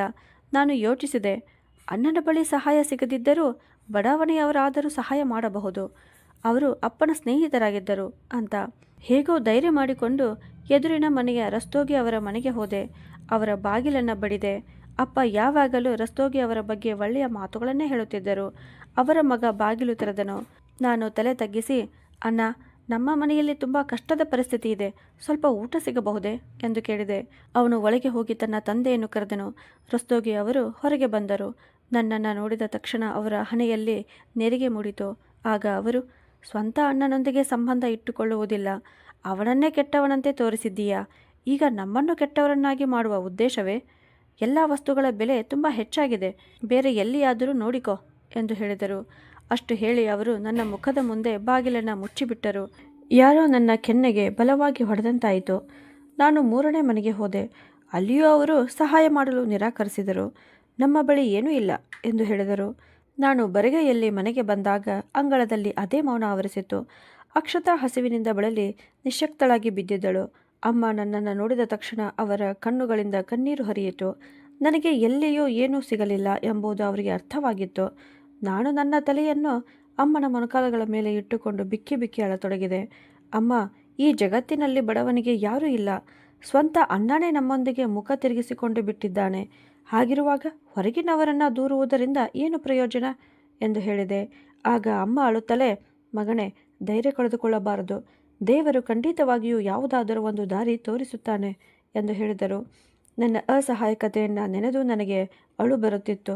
ನಾನು ಈ ಮನೆಯ ಮಗನೇ ಆಗಿದ್ದೆ. ಆದರೆ ನನ್ನ ಕುಟುಂಬಕ್ಕಾಗಿ ಏನನ್ನು ಮಾಡಲು ನನ್ನಿಂದ ಸಾಧ್ಯವಾಗುತ್ತಿರಲಿಲ್ಲ. ನನ್ನ ತಂಗಿ ಹಸಿವಿನಿಂದ ನರಳುತ್ತಿದ್ದಳು. ಖಂಡಿತವಾಗಿಯೂ ಅಮ್ಮನಿಗೂ ತುಂಬ ಹಸಿವಾಗಿರಬೇಕು. ಆದರೆ ಅವರು ತಮ್ಮ ಹಸಿವಿನ ಬಗ್ಗೆ ಬಾಯಿಬಿಟ್ಟು ಹೇಳಲು ಸಾಧ್ಯವಾಗುತ್ತಿರಲಿಲ್ಲ. ಏಕೆಂದರೆ ಅವರ ಕಣ್ಣ ಮುಂದೆ ಅವರ ಮಕ್ಕಳೇ ಹಸಿವಿನಿಂದ ಬಳಲುತ್ತಿದ್ದರು. ನನಗೂ ಹಸಿವಾಗಿತ್ತು. ನಾನು ಹಲವು ದಿನಗಳಿಂದ ಏನನ್ನೂ ತಿಂದಿರಲಿಲ್ಲ. ಆದರೆ ಅಣ್ಣನಿಗೆ ನಮ್ಮ ಬಗ್ಗೆ ಇನ್ನೂ ಯಾವುದೇ ಕಾಳಜಿ ಇರಲಿಲ್ಲ. ಅತ್ತಿಗೆಯ ಜೊತೆ ಅವರ ಜೀವನ ಮಾತ್ರ ತುಂಬ ಸಂತೋಷದಿಂದ ಸಾಗುತ್ತಿತ್ತು. ಅತ್ತಿಗೆಯು ಇದನ್ನೇ ಬಯಸಿದ್ದಳು, ಅಣ್ಣ ಸಂಪೂರ್ಣವಾಗಿ ತನ್ನ ಕುಟುಂಬದಿಂದ ಮುಖ ತಿರುಗಿಸಿಕೊಳ್ಳಬೇಕು ಎಂದು. ಅವಳು ತನ್ನ ಉದ್ದೇಶದಲ್ಲಿ ಯಶಸ್ವಿಯಾಗಿದ್ದಕ್ಕೆ ತುಂಬ ಸಂತೋಷವಾಗಿದ್ದಳು. ಅಪ್ಪ ತೀರಿಕೊಂಡು ಹಲವು ದಿನಗಳು ಕಳೆದಿದ್ದವು. ಅಮ್ಮ ಅಡಿಗೆ ಮನೆಯಲ್ಲಿ ಕುಳಿತು ತಮ್ಮ ಬೆರಳುಗಳನ್ನು ತಿರುಚಿಕೊಳ್ಳುತ್ತಿದ್ದರು. ಏಕೆಂದರೆ ಮನೆಯಲ್ಲಿ ಯಾವುದೇ ಆಹಾರ ಸಾಮಗ್ರಿಯೂ ಇರಲಿಲ್ಲ. ನಾನು ನನ್ನ ಶಾಲೆಯ ಬ್ಯಾಗ್ ತೆಗೆದುಕೊಂಡು ಅಮ್ಮನ ಬಳಿ ಹೋಗಿ ನಿಂತೆ. ಅಮ್ಮ ನನ್ನ ಕಡೆ ನೋಡಿದರು. ಅವರ ಕಣ್ಣಲ್ಲಿ ಕಾಣುತ್ತಿದ್ದ ಅಸಹಾಯಕತೆಯನ್ನು ನಾನು ಎಂದಿಗೂ ಮರೆಯಲು ಸಾಧ್ಯವಿಲ್ಲ. ಅವರು ಮೆಲ್ಲಗಿನ ಧ್ವನಿಯಲ್ಲಿ, ಶೇಖರ್ ಮಗನೇ, ಶಾಲೆಗೆ ಹೋಗುತ್ತಿದ್ದೀಯಾ ಎಂದು ಕೇಳಿದರು. ನಾನು ತಲೆ ತಗ್ಗಿಸಿ, ಇಲ್ಲ ಅಮ್ಮ, ಇನ್ನು ಮುಂದೆ ನಾನು ಶಾಲೆಗೆ ಹೋಗುವುದಿಲ್ಲ. ನನ್ನ ಬ್ಯಾಗ್ನಲ್ಲಿ ಇರುವ ಸ್ವಲ್ಪ ಪುಸ್ತಕಗಳನ್ನು ಅಂಗಡಿಗೆ ತೆಗೆದುಕೊಂಡು ಹೋಗಿ ಮಾರಿ ಬರುತ್ತೇನೆ ಎಂದು ಯೋಚಿಸಿದ್ದೇನೆ. ಅದರಿಂದ ಸ್ವಲ್ಪ ಹಣ ಸಿಗುತ್ತದೆ. ಅದರಿಂದ ಊಟದ ವ್ಯವಸ್ಥೆ ಮಾಡಬಹುದು. ಹೇಗಿದ್ದರೂ ನಾನು ಶಾಲೆಗೆ ಹೋದರೆ ಅಕ್ಷತಾ ಮತ್ತು ನಿಮ್ಮ ಹೊಟ್ಟೆ ತುಂಬಿಸುವವರು ಯಾರು ಎಂದು ಹೇಳಿದೆ. ಅಮ್ಮನ ಬಾಯಿಂದ ಕಿರುಚಾಟ ಹೊರಬಂದಿತು. ಆಗ ಅವರು, ಮಗನೇ, ನೀನು ಓದಿನಲ್ಲಿ ಎಷ್ಟು ಚೆನ್ನಾಗಿದ್ದೀಯಾ. ನಿನ್ನ ತಂದೆಯ ಕನಸೇ ನೀನು ಮುಂದೆ ದೊಡ್ಡ ಅಧಿಕಾರಿಯಾಗಬೇಕು ಎಂಬುದಾಗಿತ್ತು. ಆದರೆ ನೀನು ಈಗಲೇ ಧೈರ್ಯ ಕಳೆದುಕೊಳ್ಳುತ್ತಿದ್ದೀಯಾ ಎಂದು ಕೇಳಿದರು. ನಾನು ಅಮ್ಮನ ಕೈ ಹಿಡಿದು, ಅಮ್ಮ, ಕನಸುಗಳು ಹೊಟ್ಟೆ ತುಂಬಿಸುವುದಿಲ್ಲ. ಅಪ್ಪನ ಕನಸುಗಳನ್ನು ಉಳಿಸಬೇಕಾದರೆ ಮೊದಲು ನಾವು ಬದುಕಬೇಕಾದರೆ ನಾನು ದುಡಿಯಬೇಕು ಎಂದು ಹೇಳಿದೆ. ಅಮ್ಮ ನನ್ನನ್ನು ಎದೆಗೆ ಅಪ್ಪಿಕೊಂಡರು. ನಾವಿಬ್ಬರೂ ಅಡಿಗೆ ಮನೆಯ ತಣ್ಣನೆಯ ನೆಲದ ಮೇಲೆ ಕುಳಿತು ಬಹಳ ಹೊತ್ತು ಅಳುತ್ತಿದ್ದೆವು. ನಾನು ನನ್ನ ಶಾಲೆಯ ಪುಸ್ತಕಗಳನ್ನು ಮಾರಿ ಬಂದೆ. ಅವುಗಳಿಂದ ಸ್ವಲ್ಪ ಹಣ ಸಿಕ್ಕಿತು. ಆ ಹಣದಿಂದ ಮಾರುಕಟ್ಟೆಯಲ್ಲಿ ಕಚೋರಿ ತೆಗೆದುಕೊಂಡು ಬಂದೆ. ಅದನ್ನು ನೋಡಿದ ತಕ್ಷಣ ನನ್ನ ತಂಗಿ ಸಂತೋಷದಿಂದ ಅರಳಿದಳು. ಅವಳು ಬೇಗನೆ ಅದನ್ನು ತಿಂದಳು. ಅವಳ ಮುಖದಲ್ಲಿ ಸ್ವಲ್ಪ ಹೊಳಪು ಮೂಡಿತು. ನಾನು ನಮ್ಮ ಅಲ್ಮಾರಿಯ ಮೇಲಿನ ಭಾಗದಲ್ಲಿ ಖಾಲಿ ಶಾಲಾ ಬ್ಯಾಗ್ ಮತ್ತು ನನ್ನ ಶಾಲೆಯ ಯೂನಿಫಾರ್ಮನ್ನು ಇಟ್ಟುಬಿಟ್ಟೆ. ನಾನು ಮನೆಯಿಂದ ಹೊರಗೆ ಬಂದಾಗ ನನ್ನ ಬಾಲ್ಯವನ್ನು, ನನ್ನ ಎಲ್ಲ ಕನಸುಗಳನ್ನು ಇದೇ ಮನೆಯಲ್ಲಿ ಬಿಟ್ಟು ಹೋಗುತ್ತಿರುವಂತೆ ನನಗೆ ಅನಿಸಿತು. ಗಲ್ಲಿಯ ತಿರುವಿನಲ್ಲಿ ಪ್ರತಿದಿನ ನನ್ನ ಜೊತೆ ಶಾಲೆಗೆ ಹೋಗುತ್ತಿದ್ದ ಸ್ನೇಹಿತರು ಎದುರಾದರು. ಅವರು ನಗುತ್ತಾ ಆಟವಾಡುತ್ತಾ ಶಾಲೆಗೆ ಹೋಗುತ್ತಿದ್ದರು. ನನ್ನನ್ನು ನೋಡಿದ ತಕ್ಷಣ ಅವರು ನಿಂತರು. ಏನಾಯಿತು ಶೇಖರ್, ನೀನು ಬಹಳ ದಿನಗಳಿಂದ ಶಾಲೆಗೆ ಬರುತ್ತಿಲ್ಲ. ಇನ್ನು ಮುಂದೆ ಶಾಲೆಗೆ ಬರುವ ಉದ್ದೇಶವೇ ಇಲ್ಲವೇ ಎಂದು ಕೇಳಿದರು. ನಾನು ಅವರ ಕಣ್ಣುಗಳನ್ನು ತಪ್ಪಿಸಿ, ಇನ್ನು ನಾನು ಎಂದಿಗೂ ಶಾಲೆಗೆ ಬರುವುದಿಲ್ಲ. ನನಗಾಗಿ ಪ್ರಾರ್ಥನೆ ಮಾಡುತ್ತೀರಿ ಎಂದು ಹೇಳಿದೆ. ಅವರು ಅಲ್ಲಿಂದ ಹೊರಟು ಹೋದರು. ನಾನು ಮಾತ್ರ ರಸ್ತೆಯಲ್ಲಿ ಒಂಟಿಯಾಗಿ ನಿಂತಿದ್ದೆ. ನಂತರ ನಗರದ ಮಾರುಕಟ್ಟೆಯ ಕಡೆಗೆ ಹೊರಟೆ. ಅಲ್ಲಿ ಅನೇಕ ಹೋಟೆಲ್ಗಳು ಮತ್ತು ಅಂಗಡಿಗಳಿದ್ದವು. ನಾನು ಒಂದೊಂದೇ ಅಂಗಡಿಗೆ ಹೋಗಿ ನನಗೆ ಯಾವುದಾದರೂ ಕೆಲಸ ಸಿಗಬಹುದೇ ಎಂದು ಕೇಳುತ್ತಿದ್ದೆ. ಕೆಲವರು ಈಗ ಕೆಲಸ ಇಲ್ಲ ಎಂದು ಹೇಳುತ್ತಿದ್ದರು. ಇನ್ನು ಕೆಲವರು ನನ್ನ ಚಿಕ್ಕ ವಯಸ್ಸನ್ನು ನೋಡಿ ನಗುತ್ತಾ, ಹೋಗಿ ಓದು, ಈಗ ನಿನಗೆ ಆಟವಾಡುವ ವಯಸ್ಸು ಎಂದು ಹೇಳುತ್ತಿದ್ದರು. ಹೀಗೆ ಅಲೆದಾಡುತ್ತಾ ಮಧ್ಯಾಹ್ನವಾಯಿತು. ಹಸಿವು ಮತ್ತು ಬಾಯಾರಿಕೆಯಿಂದ ನನ್ನ ಪರಿಸ್ಥಿತಿ ತುಂಬ ಕೆಟ್ಟಿತ್ತು. ಕೊನೆಗೆ ಒಂದು ದೊಡ್ಡ ಹೋಟೆಲ್ಗೆ ತಲುಪಿದೆ. ಅಲ್ಲಿ ತುಂಬ ಜನರಿದ್ದರು. ಅಲ್ಲಿನ ಮಾಲೀಕ ದಪ್ಪನೆಯ ವ್ಯಕ್ತಿಯಾಗಿದ್ದ. ಅವನು ಕುರ್ಚಿಯ ಮೇಲೆ ಕುಳಿತು ಜೋರಾಗಿ ಯಾರಿಗೋ ಬೈಯುತ್ತಿದ್ದ. ನಾನು ಧೈರ್ಯ ಮಾಡಿಕೊಂಡು ಅವನ ಬಳಿ ಹೋಗಿ, ಮಾಲೀಕರೇ, ನನಗೆ ಯಾವುದಾದರೂ ಕೆಲಸ ಸಿಗಬಹುದೇ ಎಂದು ಕೇಳಿದೆ. ಅವನು ನನ್ನನ್ನು ತಲೆಯಿಂದ ಕಾಲಿನವರೆಗೆ ನೋಡಿ ಅಸಹ್ಯದಿಂದ ದಿಟ್ಟಿಸಿ ನೋಡಿದ. ನೀನು ಏನು ಕೆಲಸ ಮಾಡುತ್ತೀಯಾ? ನಿನ್ನಿಂದ ಅಡುಗೆ ಮಾಡಲು ಸಾಧ್ಯವಿಲ್ಲ. ಓಡಾಡುತ್ತಾ ಗ್ರಾಹಕರಿಗೆ ಊಟ ಬಡಿಸಲು ಕೂಡ ನಿನಗೆ ಸಾಧ್ಯವಿಲ್ಲ ಎಂದು ಹೇಳಿದ. ನಾನು ಅವನನ್ನು ಬೇಡಿಕೊಂಡು, ನಾನು ನಿಮ್ಮ ಹೋಟೆಲನ್ನು ಸ್ವಚ್ಛ ಮಾಡುತ್ತೇನೆ. ನಮ್ಮ ಮನೆಯಲ್ಲಿ ತಿನ್ನಲು ಏನೂ ಇಲ್ಲ. ನನ್ನ ತಂದೆ ತೀರಿಕೊಂಡಿದ್ದಾರೆ. ನನಗೆ ಒಬ್ಬ ಚಿಕ್ಕ ತಂಗಿಯೂ ಇದ್ದಾಳೆ ಎಂದು ಹೇಳಿದೆ. ಅವನು ಒಂದು ಕ್ಷಣ ಯೋಚಿಸಿದ. ನಂತರ ತನ್ನ ಹಿಂದೆ ಇದ್ದ ಕಸದ ರಾಶಿಯ ಕಡೆಗೆ ಕೈ ತೋರಿಸಿ, ಅದನ್ನು ನೋಡುತ್ತೀಯಾ? ಅಲ್ಲಿ ಕಸದ ರಾಶಿ ಇದೆ. ಪೊರಕೆ ತೆಗೆದುಕೊಂಡು ಬೇಗ ಎಲ್ಲವನ್ನೂ ಸ್ವಚ್ಛ ಮಾಡು. ಇದನ್ನೆಲ್ಲ ಸ್ವಚ್ಛ ಮಾಡಿದರೆ ನಿನಗೆ 500 ರೂಪಾಯಿ ಕೊಡುತ್ತೇನೆ. ಜೊತೆಗೆ ಒಂದು ಹೊತ್ತಿನ ಊಟವೂ ಸಿಗುತ್ತದೆ. ಹೇಳು, ಒಪ್ಪುತ್ತೀಯಾ ಎಂದು ಕೇಳಿದ. ಆ ಸಮಯದಲ್ಲಿ ನನಗೆ 500 ರೂಪಾಯಿ ಎಂದರೆ ಲಕ್ಷಾಂತರ ರೂಪಾಯಿಗಳಷ್ಟೇ ದೊಡ್ಡ ಮೊತ್ತವಾಗಿತ್ತು. ನಾನು ತಕ್ಷಣ ಹೌದು ಎಂದು ಒಪ್ಪಿಕೊಂಡೆ. ಪೊರಕೆ ತೆಗೆದುಕೊಂಡು ಕಸದ ರಾಶಿಯ ಬಳಿ ಹೋಗಿ ಬೇಗನೆ ಸ್ವಚ್ಛ ಮಾಡಲು ಪ್ರಾರಂಭಿಸಿದೆ. ಅಲ್ಲಿ ಎಷ್ಟು ಕೆಟ್ಟ ವಾಸನೆ ಇತ್ತೆಂದರೆ ನನಗೆ ವಾಕರಿಕೆ ಬರುವಂತಾಯಿತು. ಅಷ್ಟೊಂದು ಗಲೀಜು ಕೂಡ ಅಲ್ಲಿ ತುಂಬಿಕೊಂಡಿತ್ತು. ನಾನು ಕಣ್ಣುಗಳನ್ನು ಬಿಗಿಯಾಗಿ ಮುಚ್ಚಿಕೊಂಡು ಹೇಗೋ ಸ್ವಚ್ಛಗೊಳಿಸಲು ಪ್ರಾರಂಭಿಸಿದೆ. ಸ್ವಲ್ಪ ಸಮಯದ ಹಿಂದೆಯಷ್ಟೇ ಪೆನ್ನು ಹಿಡಿದಿದ್ದ ನನ್ನ ಕೈಗಳಲ್ಲಿ ಈಗ ಪೊರಕೆ ಇದ್ದಿತು. ಪೊರಕೆ ತುಂಬ ಒರಟಾಗಿದ್ದರಿಂದ ಅದನ್ನು ಹಿಡಿದುಕೊಂಡು ಕೆಲಸ ಮಾಡುತ್ತಾ ನನ್ನ ಕೈಗಳಲ್ಲಿ ಗುಳ್ಳೆಗಳು ಮೂಡಿದವು. ಹೋಟೆಲ್ ಮಾಲೀಕ ಪದೇ ಪದೇ ಕೂಗುತ್ತಿದ್ದ, ಏ ಹುಡುಗ, ಬೇಗ ಬೇಗ ಕೈ ಆಡಿಸು, ಇಲ್ಲಿ ಏನು ತಮಾಷೆ ನೋಡಲು ಬಂದಿದ್ದೀಯಾ ಅಂತ. ನಾನು ಸ್ವಚ್ಛ ಮಾಡುತ್ತಿದ್ದಾಗ ನನಗೆ ನನ್ನ ಶಾಲೆ ಮತ್ತು ನನ್ನ ತರಗತಿ ನೆನಪಾಗುತ್ತಿತ್ತು. ಆ ಸಮಯದಲ್ಲಿ ನನ್ನ ತರಗತಿಯ ಮಕ್ಕಳು ಓದುತ್ತಿರಬಹುದು, ಆದರೆ ನಾನು ಇಲ್ಲಿ ಈ ಗಲೀಜಿನ ಜೊತೆ ಹೋರಾಡುತ್ತಿದ್ದೇನೆ ಎಂದು ಯೋಚಿಸುತ್ತಿದ್ದೆ. ಆದರೆ ಅಕ್ಷತಾಳ ಹಸಿದ ಮುಖ ನೆನಪಾದಾಗ ನಾನು ಇನ್ನಷ್ಟು ವೇಗವಾಗಿ ಪೊರಕೆ ಬೀಸಲು ಪ್ರಾರಂಭಿಸುತ್ತಿದ್ದೆ. ಕೊನೆಗೆ ಇಡೀ ಕಸದ ರಾಶಿಯನ್ನು ಸ್ವಚ್ಛಗೊಳಿಸಿ ಆ ಜಾಗವನ್ನೆಲ್ಲ ನೀರಿನಿಂದ ಚೆನ್ನಾಗಿ ತೊಳೆದೆ. ನನ್ನ ಬಟ್ಟೆಗಳು ಕೊಳಕು ನೀರಿನಿಂದ ಸಂಪೂರ್ಣವಾಗಿ ಒದ್ದೆಯಾಗಿದ್ದವು. ಮಾಲೀಕ ನನ್ನ ಕೈಗೆ 500 ರೂಪಾಯಿಗಳನ್ನು ಕೊಟ್ಟು, ಜೊತೆಗೆ ಒಣಗಿದ ಒಂದು ರೊಟ್ಟಿ ಮತ್ತು ಸ್ವಲ್ಪ ಪಲ್ಯವನ್ನು ಒಂದು ಪ್ಲಾಸ್ಟಿಕ್ ಚೀಲದಲ್ಲಿ ಹಾಕಿಕೊಟ್ಟ. ಅವನು ಆ ಹಣವನ್ನು ನನ್ನ ಕೈಗೆ ಇಡುವಾಗ ನನ್ನ ಕಣ್ಣುಗಳಲ್ಲಿ ಕಣ್ಣೀರು ತುಂಬಿಕೊಂಡಿತು. ಅದು ನನ್ನ ಜೀವನದ ಮೊದಲ ಸಂಪಾದನೆಯಾಗಿತ್ತು. ಆದರೆ ಆ ಮೊದಲ ಸಂಪಾದನೆಯೇ ನನ್ನ ಬಾಲ್ಯವನ್ನು ನನ್ನಿಂದ ಕಿತ್ತುಕೊಂಡಿತ್ತು. ನಾನು ಮನೆಗೆ ತಲುಪುವಷ್ಟರಲ್ಲಿ ಕತ್ತಲಾಗಿತ್ತು. ಅಮ್ಮ ಬಾಗಿಲ ಬಳಿ ನಿಂತು ನನ್ನನ್ನು ಕಾಯುತ್ತಿದ್ದರು. ಅವರು ನನ್ನ ಸ್ಥಿತಿಯನ್ನು ನೋಡಿದ ತಕ್ಷಣ ಅವರ ಬಾಯಿಂದ ಒಂದು ದುಃಖದ ನಿಟ್ಟುಸಿರು ಹೊರಬಂದಿತು. ಶೇಖರ್ ಮಗನೇ, ನಿನ್ನ ಸ್ಥಿತಿ ಹೀಗೇಕೆ ಮಾಡಿಕೊಂಡಿದ್ದೀಯಾ ಎಂದು ಅವರು ಕೇಳಿದರು. ನಾನು ನಗುತ್ತಾ ಆ ಹಣ ಮತ್ತು ರೊಟ್ಟಿಯ ಚೀಲವನ್ನು ಅಮ್ಮನ ಕೈಯಲ್ಲಿ ಇಟ್ಟು, ಅಮ್ಮ, ಇನ್ನು ಮುಂದೆ ನಮ್ಮ ಮನೆಯಲ್ಲಿ ಯಾರೂ ಹಸಿವಿನಿಂದ ಮಲಗುವುದಿಲ್ಲ ಎಂದು ಹೇಳಿದೆ. ಅಮ್ಮ ಆ ಹಣವನ್ನು ತಮ್ಮ ಕಣ್ಣಿಗೆ ಒತ್ತಿಕೊಂಡು ಬಿಕ್ಕಿ ಬಿಕ್ಕಿ ಅಳತೊಡಗಿದರು. ಆ ರಾತ್ರಿ ನಾನು ರೊಟ್ಟಿ ತಿಂದೆ. ಆದರೆ ನನ್ನ ಕೈಗಳಲ್ಲಿ ಅಷ್ಟೊಂದು ಉರಿ ಇದ್ದಿತು. ಒಂದು ತುತ್ತನ್ನು ಮುರಿದುಕೊಳ್ಳಲು ನನ್ನಿಂದ ಸಾಧ್ಯವಾಗುತ್ತಿರಲಿಲ್ಲ. ಅಮ್ಮ ತಮ್ಮ ಕೈಯಿಂದಲೇ ನನಗೆ ಊಟ ತಿನ್ನಿಸಿದರು. ಆಗ ನಾನು ಮನಸ್ಸಿನಲ್ಲಿ ಯೋಚಿಸಿದೆ, ಇಂದಿನಿಂದ ನನ್ನ ಜೀವನದ ಹೊಸ ಪ್ರಯಾಣ ಆರಂಭವಾಗಿದೆ.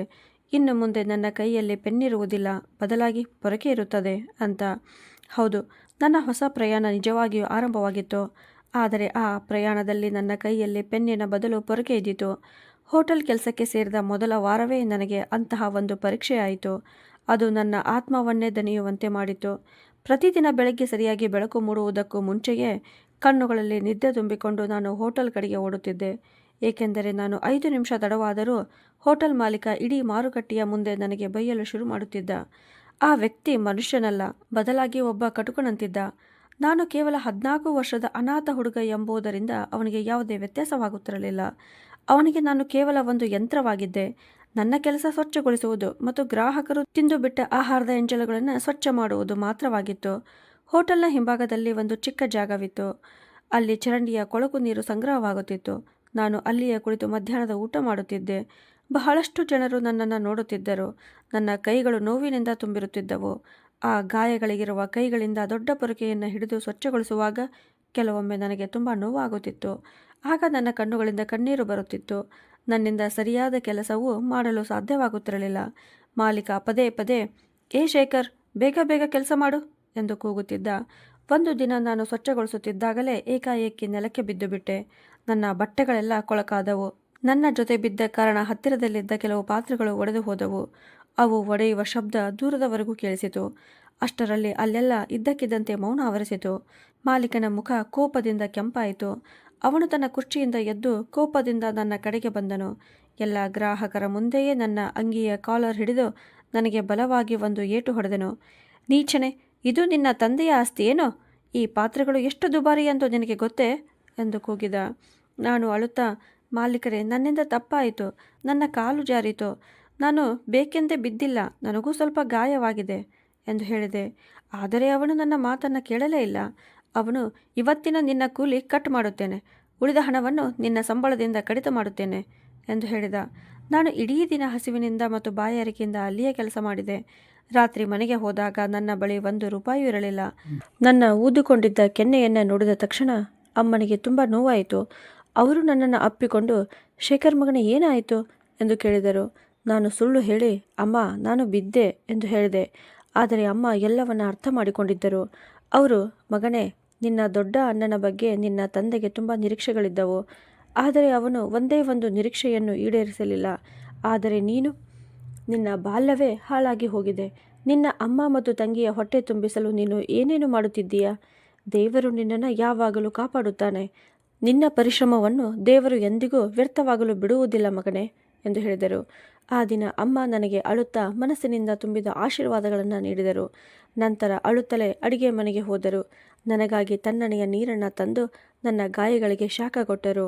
ಅವರ ಕಣ್ಣೀರು ನನ್ನ ಕೈಗಳ ಮೇಲೆ ಬೀಳುತ್ತಿತ್ತು. ನಾನು ಮನಸ್ಸಿನಲ್ಲಿ ಯೋಚಿಸಿದೆ, ಅನಾಥನಾಗಿರುವುದು ಅಷ್ಟು ದೊಡ್ಡ ಅಪರಾಧವೇ? ಎಲ್ಲರೂ ನಮ್ಮನ್ನು ಹೊಡೆಯುವುದನ್ನು ತಮ್ಮ ಹಕ್ಕು ಎಂದುಕೊಳ್ಳುವಷ್ಟು ನಾವು ಅಸಹಾಯಕರೇ ಅಂತ. ಹೀಗೆ ಕಾಲ ಕಳೆಯುತ್ತಲೇ ಹೋಯಿತು. ಋತುಗಳು ಬದಲಾಗತೊಡಗಿದವು. ಚಳಿಗಾಲ ತಂಪಾದ ರಾತ್ರಿಗಳಲ್ಲಿ ಜನರು ಬೆಚ್ಚಗಿನ ಹೊದಿಕೆಗಳಲ್ಲಿ ಮಲಗುತ್ತಿದ್ದಾಗ ನಾನು ಬೆಳಿಗ್ಗೆ 5 ಗಂಟೆಗೆ ಎದ್ದು ತಣ್ಣನೆಯ ನೀರಿನಲ್ಲಿ ಕೈ ಹಾಕಿಕೊಂಡು ಹೋಟೆಲ್ನ ಪಾತ್ರೆಗಳನ್ನು ತೊಳೆಯುತ್ತಿದ್ದೆ. ಈಗ ನಾನು ಅಲ್ಲಿ ಕೇವಲ ಸ್ವಚ್ಛಗೊಳಿಸುವ ಕೆಲಸವನ್ನಷ್ಟೇ ಮಾಡುತ್ತಿರಲಿಲ್ಲ. ಹೋಟೆಲ್ನ ಬಹುತೇಕ ಎಲ್ಲ ಕೆಲಸಗಳನ್ನು ನನ್ನ ಕೈಗೆ ತೆಗೆದುಕೊಂಡಿದ್ದೆ. ಬೆಳಗ್ಗೆ 5 ಗಂಟೆಯಿಂದ ರಾತ್ರಿ 2:30 ಗಂಟೆಯವರೆಗೂ ನಾನು ಅಲ್ಲಿನ ಎಲ್ಲ ಕೆಲಸಗಳನ್ನು ಮಾಡುತ್ತಿದ್ದೆ. ಚಳಿಯಿಂದ ನನ್ನ ಕೈಗಳು ನೀಲಿಯಾಗುತ್ತಿದ್ದವು. ನನ್ನ ಬೆರಳುಗಳು ಸರಿಯಾಗಿ ಬಾಗುವುದನ್ನೇ ನಿಲ್ಲಿಸುತ್ತಿದ್ದವು. ಹೋಟೆಲ್ಗೆ ಬರುತ್ತಿದ್ದ ಕಾಲೇಜಿನ ಹುಡುಗರು ನನ್ನನ್ನು ನೋಡಿದಾಗ ಕೆಲವೊಮ್ಮೆ ನನ್ನನ್ನು ಹಾಸ್ಯ ಮಾಡುತ್ತಿದ್ದರು. ಒಮ್ಮೆ ನನ್ನದೇ ಶಾಲೆಯ ಒಬ್ಬ ಹುಡುಗ ತನ್ನ ತಂದೆಯೊಂದಿಗೆ ಹೋಟೆಲ್ಗೆ ಊಟ ಮಾಡಲು ಬಂದಿದ್ದ. ಅವನು ನನ್ನನ್ನು ಗುರುತಿಸಿದ. ಆಗ ತನ್ನ ತಂದೆಗೆ, ಅಪ್ಪ ನೋಡಿ, ಇವನು ನನ್ನ ತರಗತಿಯಲ್ಲಿ ಎಲ್ಲರಿಗಿಂತ ಬುದ್ಧಿವಂತನಾಗಿದ್ದ ಶೇಖರ್. ಈಗ ನೋಡಿ ಇಲ್ಲಿ ಹೇಗೆ ಕೆಲಸದವನಾಗಿ ಕೆಲಸ ಮಾಡುತ್ತಿದ್ದಾನೆ ಎಂದು ಹೇಳಿದ. ಅದನ್ನು ಕೇಳಿದಾಗ ನನಗೆ ಭೂಮಿಯೊಳಗೆ ಹೂತು ಹೋಗಿ ಬಿಡಬೇಕು ಅನಿಸಿತು. ನಾನು ತಲೆ ತಗ್ಗಿಸಿಕೊಂಡೆ. ಅಲ್ಲಿಂದ ಬೇಗನೆ ದೂರ ಓಡಿ ಹೋದೆ. ಆ ದಿನ ನನಗೆ ಒಂದು ವಿಷಯ ಅರ್ಥವಾಯಿತು. ಬಡತನವು ಮನುಷ್ಯನಿಂದ ಕೇವಲ ಧೈರ್ಯವನ್ನು ಮಾತ್ರ ಕಸಿದುಕೊಳ್ಳುವುದಿಲ್ಲ, ಅದು ಅವನ ಗುರುತನ್ನು ಕಸಿದುಕೊಳ್ಳುತ್ತದೆ ಅಂತ. ಹೋಟೆಲ್ ಕೆಲಸ ಮುಗಿದಾಗ ನಾನು ಎಷ್ಟು ದಣಿದಿರುತ್ತೇನೆಂದರೆ ಮನೆಗೆ ಹೋಗುವ ದಾರಿಯೇ ನನಗೆ ಹಲವು ಮೈಲುಗಳಷ್ಟು ಉದ್ದವಾಗಿರುವಂತೆ ಅನಿಸುತ್ತಿತ್ತು. ಆದರೆ ನಾನು ಮನೆಗೆ ತಲುಪಿದಾಗ ಅಮ್ಮ ಇನ್ನೂ ಮಲಗಿರುತ್ತಿರಲಿಲ್ಲ. ಅವರು ಮಂದವಾದ ಮೇಣಬತ್ತಿಯ ಬೆಳಕಿನಲ್ಲಿ ಕುಳಿತು ಬೇರೆಯವರ ಬಟ್ಟೆಗಳನ್ನು ಹೊಳೆಯುತ್ತಿದ್ದರು. ಅಮ್ಮನ ಕಣ್ಣುಗಳ ದೃಷ್ಟಿ ಈಗ ಸ್ವಲ್ಪ ದುರ್ಬಲವಾಗಿತ್ತು. ಆದರೂ ಅವರು ಕೆಲಸ ಮಾಡಲು ಎಂದಿಗೂ ಹಿಂಜರಿಯುತ್ತಿರಲಿಲ್ಲ. ಅವರು, ಶೇಖರ್ ಮಗನೇ, ನೀನು ಒಬ್ಬನೇ ಈ ಜವಾಬ್ದಾರಿಯ ಭಾರವನ್ನು ಹೊರುವುದಿಲ್ಲ, ನಾನು ನಿನಗೆ ಸಹಾಯ ಮಾಡುತ್ತೇನೆ ಎಂದು ಹೇಳುತ್ತಿದ್ದರು. ಅಕ್ಷತಾ ಕೂಡ ಈಗ ಸ್ವಲ್ಪ ದೊಡ್ಡವಳಾಗಿದ್ದಳು. ಅವಳು ಮನೆಯ ಸಣ್ಣ ಪುಟ್ಟ ಕೆಲಸಗಳಲ್ಲಿ ಅಮ್ಮನಿಗೆ ಸಹಾಯ ಮಾಡತೊಡಗಿದಳು. ನಮ್ಮ ಪಕ್ಕದ ಮನೆಯಲ್ಲಿಯೇ ಬಾಡಿಗೆಗೆ ವಾಸಿಸುತ್ತಿದ್ದ ಅಣ್ಣ ಆ ಮನೆಯನ್ನು ಖರೀದಿಸಿ ಬಿಟ್ಟಿದ್ದರು. ಈಗ ಆ ಮನೆಯ ಮಾಲೀಕರಾಗಿದ್ದರು. ಅವರ ಜೀವನ ಮೊದಲಿನಂತೆಯೇ ಚೆನ್ನಾಗಿಯೇ ಸಾಗುತ್ತಿತ್ತು. ಅಕ್ಷತಾ ಕೆಲವೊಮ್ಮೆ, ಸುಮಂತಣ್ಣ ಮತ್ತು ಅತ್ತಿಗೆ ಇಲ್ಲಿ ಏಕೆ ಬರುವುದಿಲ್ಲ, ಅವರು ನಮಗೆ ಏಕೆ ಸಹಾಯ ಮಾಡುವುದಿಲ್ಲ ಎಂದು ಕೇಳುತ್ತಿದ್ದಳು. ಅಮ್ಮ ಅಕ್ಷತಾಳಿಗೆ, ಮಗಳೇ, ಈಗ ನಮ್ಮ ಸುಮಂತ್ ಮತ್ತು ಅವನ ಹೆಂಡತಿಯೊಂದಿಗೆ ಯಾವುದೇ ಸಂಬಂಧವಿಲ್ಲ.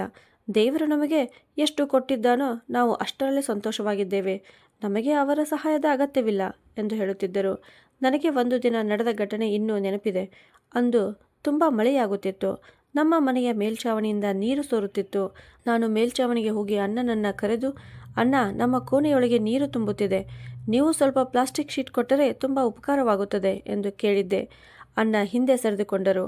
ಆದರೆ ಅತ್ತಿಗೆ ನನ್ನನ್ನು ನೋಡಿ ನಗುತ್ತಾ, ಏನು, ಇನ್ನು ಮುಂದೆ ಇಲ್ಲಿಂದ ನಿಮಗೆ ಏನು ಸಿಗುವುದಿಲ್ಲ, ಕೆಲಸದವನಾಗಿ ದುಡಿದು ಹಣ ಸಂಪಾದಿಸುತ್ತಿದ್ದೀಯಲ್ಲ, ಅದರಿಂದಲೇ ಮನೆಯ ಮೇಲ್ಛಾವಣಿ ಸರಿಪಡಿಸಿಕೊ, ನಮ್ಮ ಬಳಿ ಭಿಕ್ಷೆ ಬಿಡಲು ಬರಬೇಡ ಎಂದು ಹೇಳಿದರು.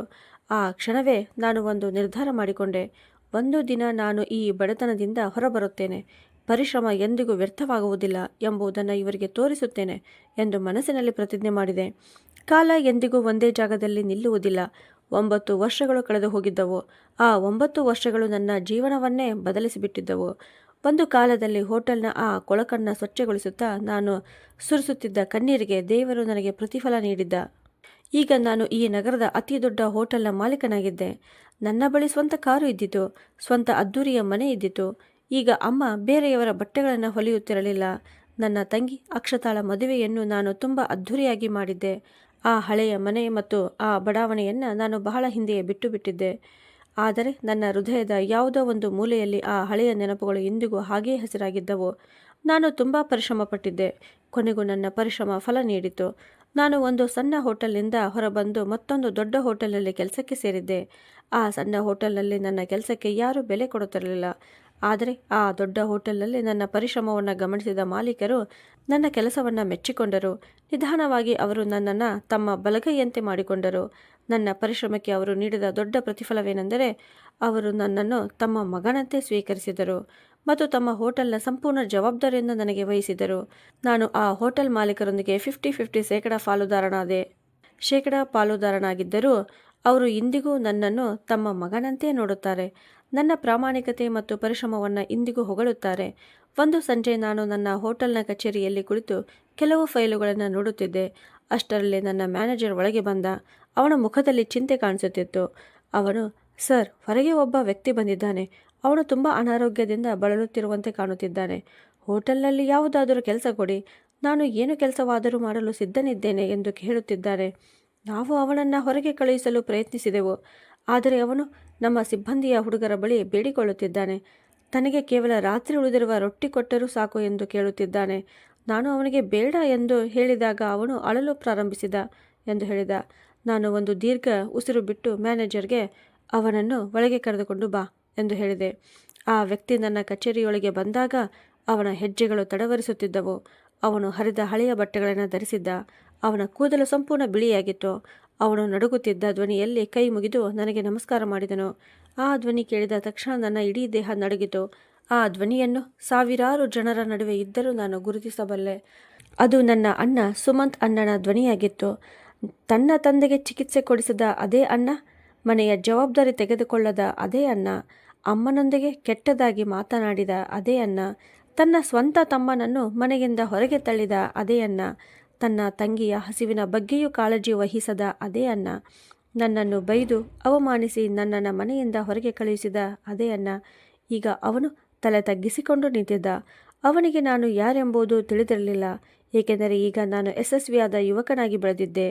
ಮಾಲೀಕರೇ, ನೀವು ತುಂಬ ದಯಾಳು ವ್ಯಕ್ತಿ ಎಂದು ಕೇಳಿದ್ದೇನೆ. ನನಗೆ ಯಾವುದಾದರೂ ಕೆಲಸ ಕೊಡಿ. ನಾನು ಪಾತ್ರೆ ತೊಳೆಯುತ್ತೇನೆ, ಪೊರಕೆ ಹಾಕುತ್ತೇನೆ, ನೆಲ ಒರೆಸುತ್ತೇನೆ. ನನಗೆ ಯಾವುದೇ ಕೆಲಸ ಕೊಟ್ಟರೂ ಮಾಡುತ್ತೇನೆ. ನನ್ನ ಮಗು ಅನಾರೋಗ್ಯದಿಂದ ಬಳಲುತ್ತಿದೆ. ನನ್ನ ಹೆಂಡತಿ ತೀರಿಕೊಂಡಿದ್ದಾಳೆ. ಈಗ ನನ್ನ ತಲೆ ಮೆರೆಸಿಕೊಳ್ಳಲು ಕೂಡ ಜಾಗವಿಲ್ಲ. ನಾನು ಹಲವು ದಿನಗಳಿಂದ ಹಸಿದಿದ್ದೇನೆ. ದೇವರಿಗಾಗಿ ನನ್ನ ಮೇಲೆ ದಯೆ ತೋರಿ ಎಂದು ಬೇಡಿಕೊಂಡರು. ಅವರ ಆ ಸ್ಥಿತಿಯನ್ನು ನೋಡಿದಾಗ ನನಗೆ ಆ ಬಿಸಿಲಿನ ಮಧ್ಯಾಹ್ನ ನೆನಪಾಯಿತು. ಅಂದು ನಾನು ಅವರ ಕಾಲುಗಳಿಗೆ ಬಿದ್ದು ಸಹಾಯಕನಾಗಿ ಬೇಡಿಕೊಂಡಿದ್ದೆ. ಆದರೆ ಅವರು ನನ್ನನ್ನು ತಳ್ಳಿ ಹಾಕಿದ್ದರು.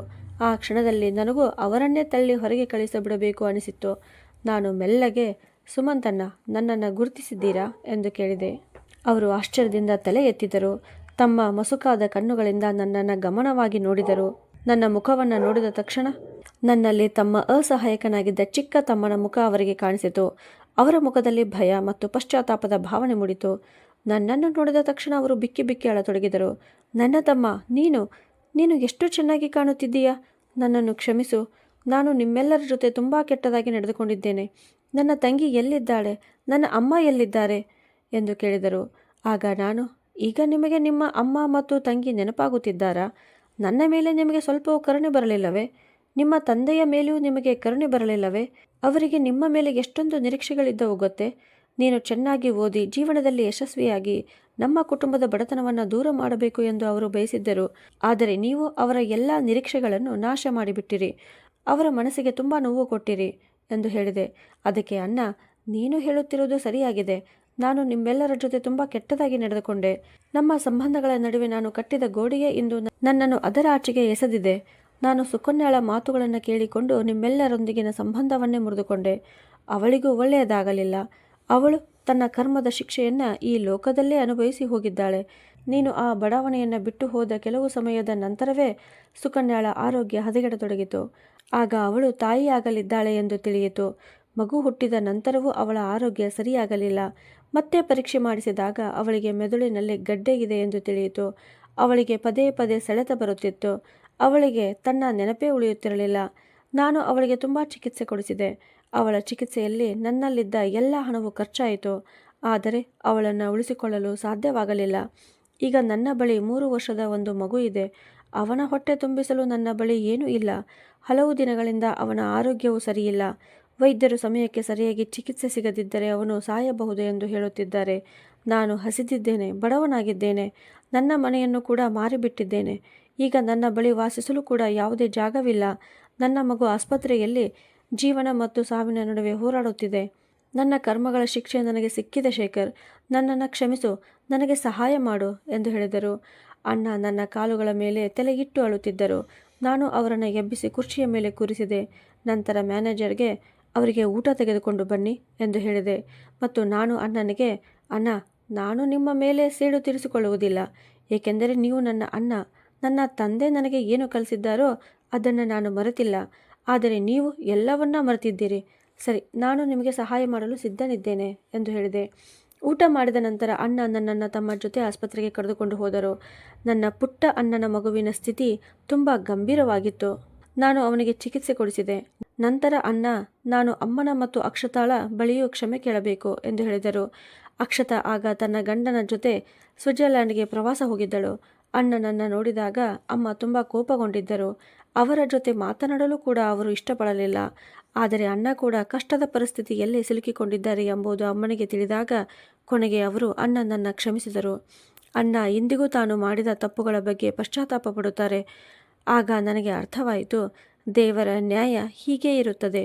ಅವನು ಮನುಷ್ಯನ ಅಹಂಕಾರವನ್ನು ಮಣ್ಣಿಗೆ ಸೇರಿಸುತ್ತಾನೆ, ಆದರೆ ಪರಿಶ್ರಮ ಮಾಡುವವರನ್ನು ಜೀವನದಲ್ಲಿ ಎತ್ತರಕ್ಕೆ ಕೊಂಡೊಯ್ಯುತ್ತಾನೆ ಅಂತ. ಇಂದು ನಮ್ಮ ಮನೆಯಲ್ಲಿಯೇ ಒಂದು ಕಾಲದಲ್ಲಿ ತನ್ನ ಮಗನ ಕರ್ತವ್ಯವನ್ನು ನಿರ್ವಹಿಸದ ಅದೇ ಅಣ್ಣ ತನ್ನ ಪುಟ್ಟ ಮಗುವಿನೊಂದಿಗೆ ನಮ್ಮ ಜೊತೆ ವಾಸಿಸುತ್ತಿದ್ದಾರೆ. ಸ್ನೇಹಿತರೆ, ಕಥೆಯ ಕೊನೆಯಲ್ಲಿ ಶೇಖರ್ ತೆಗೆದುಕೊಂಡ ನಿರ್ಧಾರ ಸರಿಯಾಗಿತ್ತೆ? ನಿಮ್ಮ ಅನಿಸಿಕೆಯನ್ನು ಕಮೆಂಟ್ನಲ್ಲಿ ಬರೆಯಿರಿ. ಕತೆ ಇಷ್ಟವಾಗಿದ್ದರೆ ವಿಡಿಯೋವನ್ನು ಲೈಕ್ ಮಾಡಿ. ನಮ್ಮ ಚಾನಲ್ಗೆ ಹೊಸಬರಾಗಿದ್ದರೆ ಚಾನಲನ್ನು ಸಬ್ಸ್ಕ್ರೈಬ್ ಮಾಡಿ. ಮತ್ತು ಹೌದು, ನೋಟಿಫಿಕೇಷನ್ ಬೆಲ್ಲನ್ನು ಒತ್ತುವುದನ್ನು ಮರೆಯಬೇಡಿ. ಮುಂದಿನ ಅಪ್ಡೇಟ್ಗಳು ಬಂದ ತಕ್ಷಣ ನಿಮಗೆ ಮೊದಲು ತಿಳಿಯಲು ಅದು ಸಹಾಯ ಮಾಡುತ್ತದೆ. ಧನ್ಯವಾದಗಳು.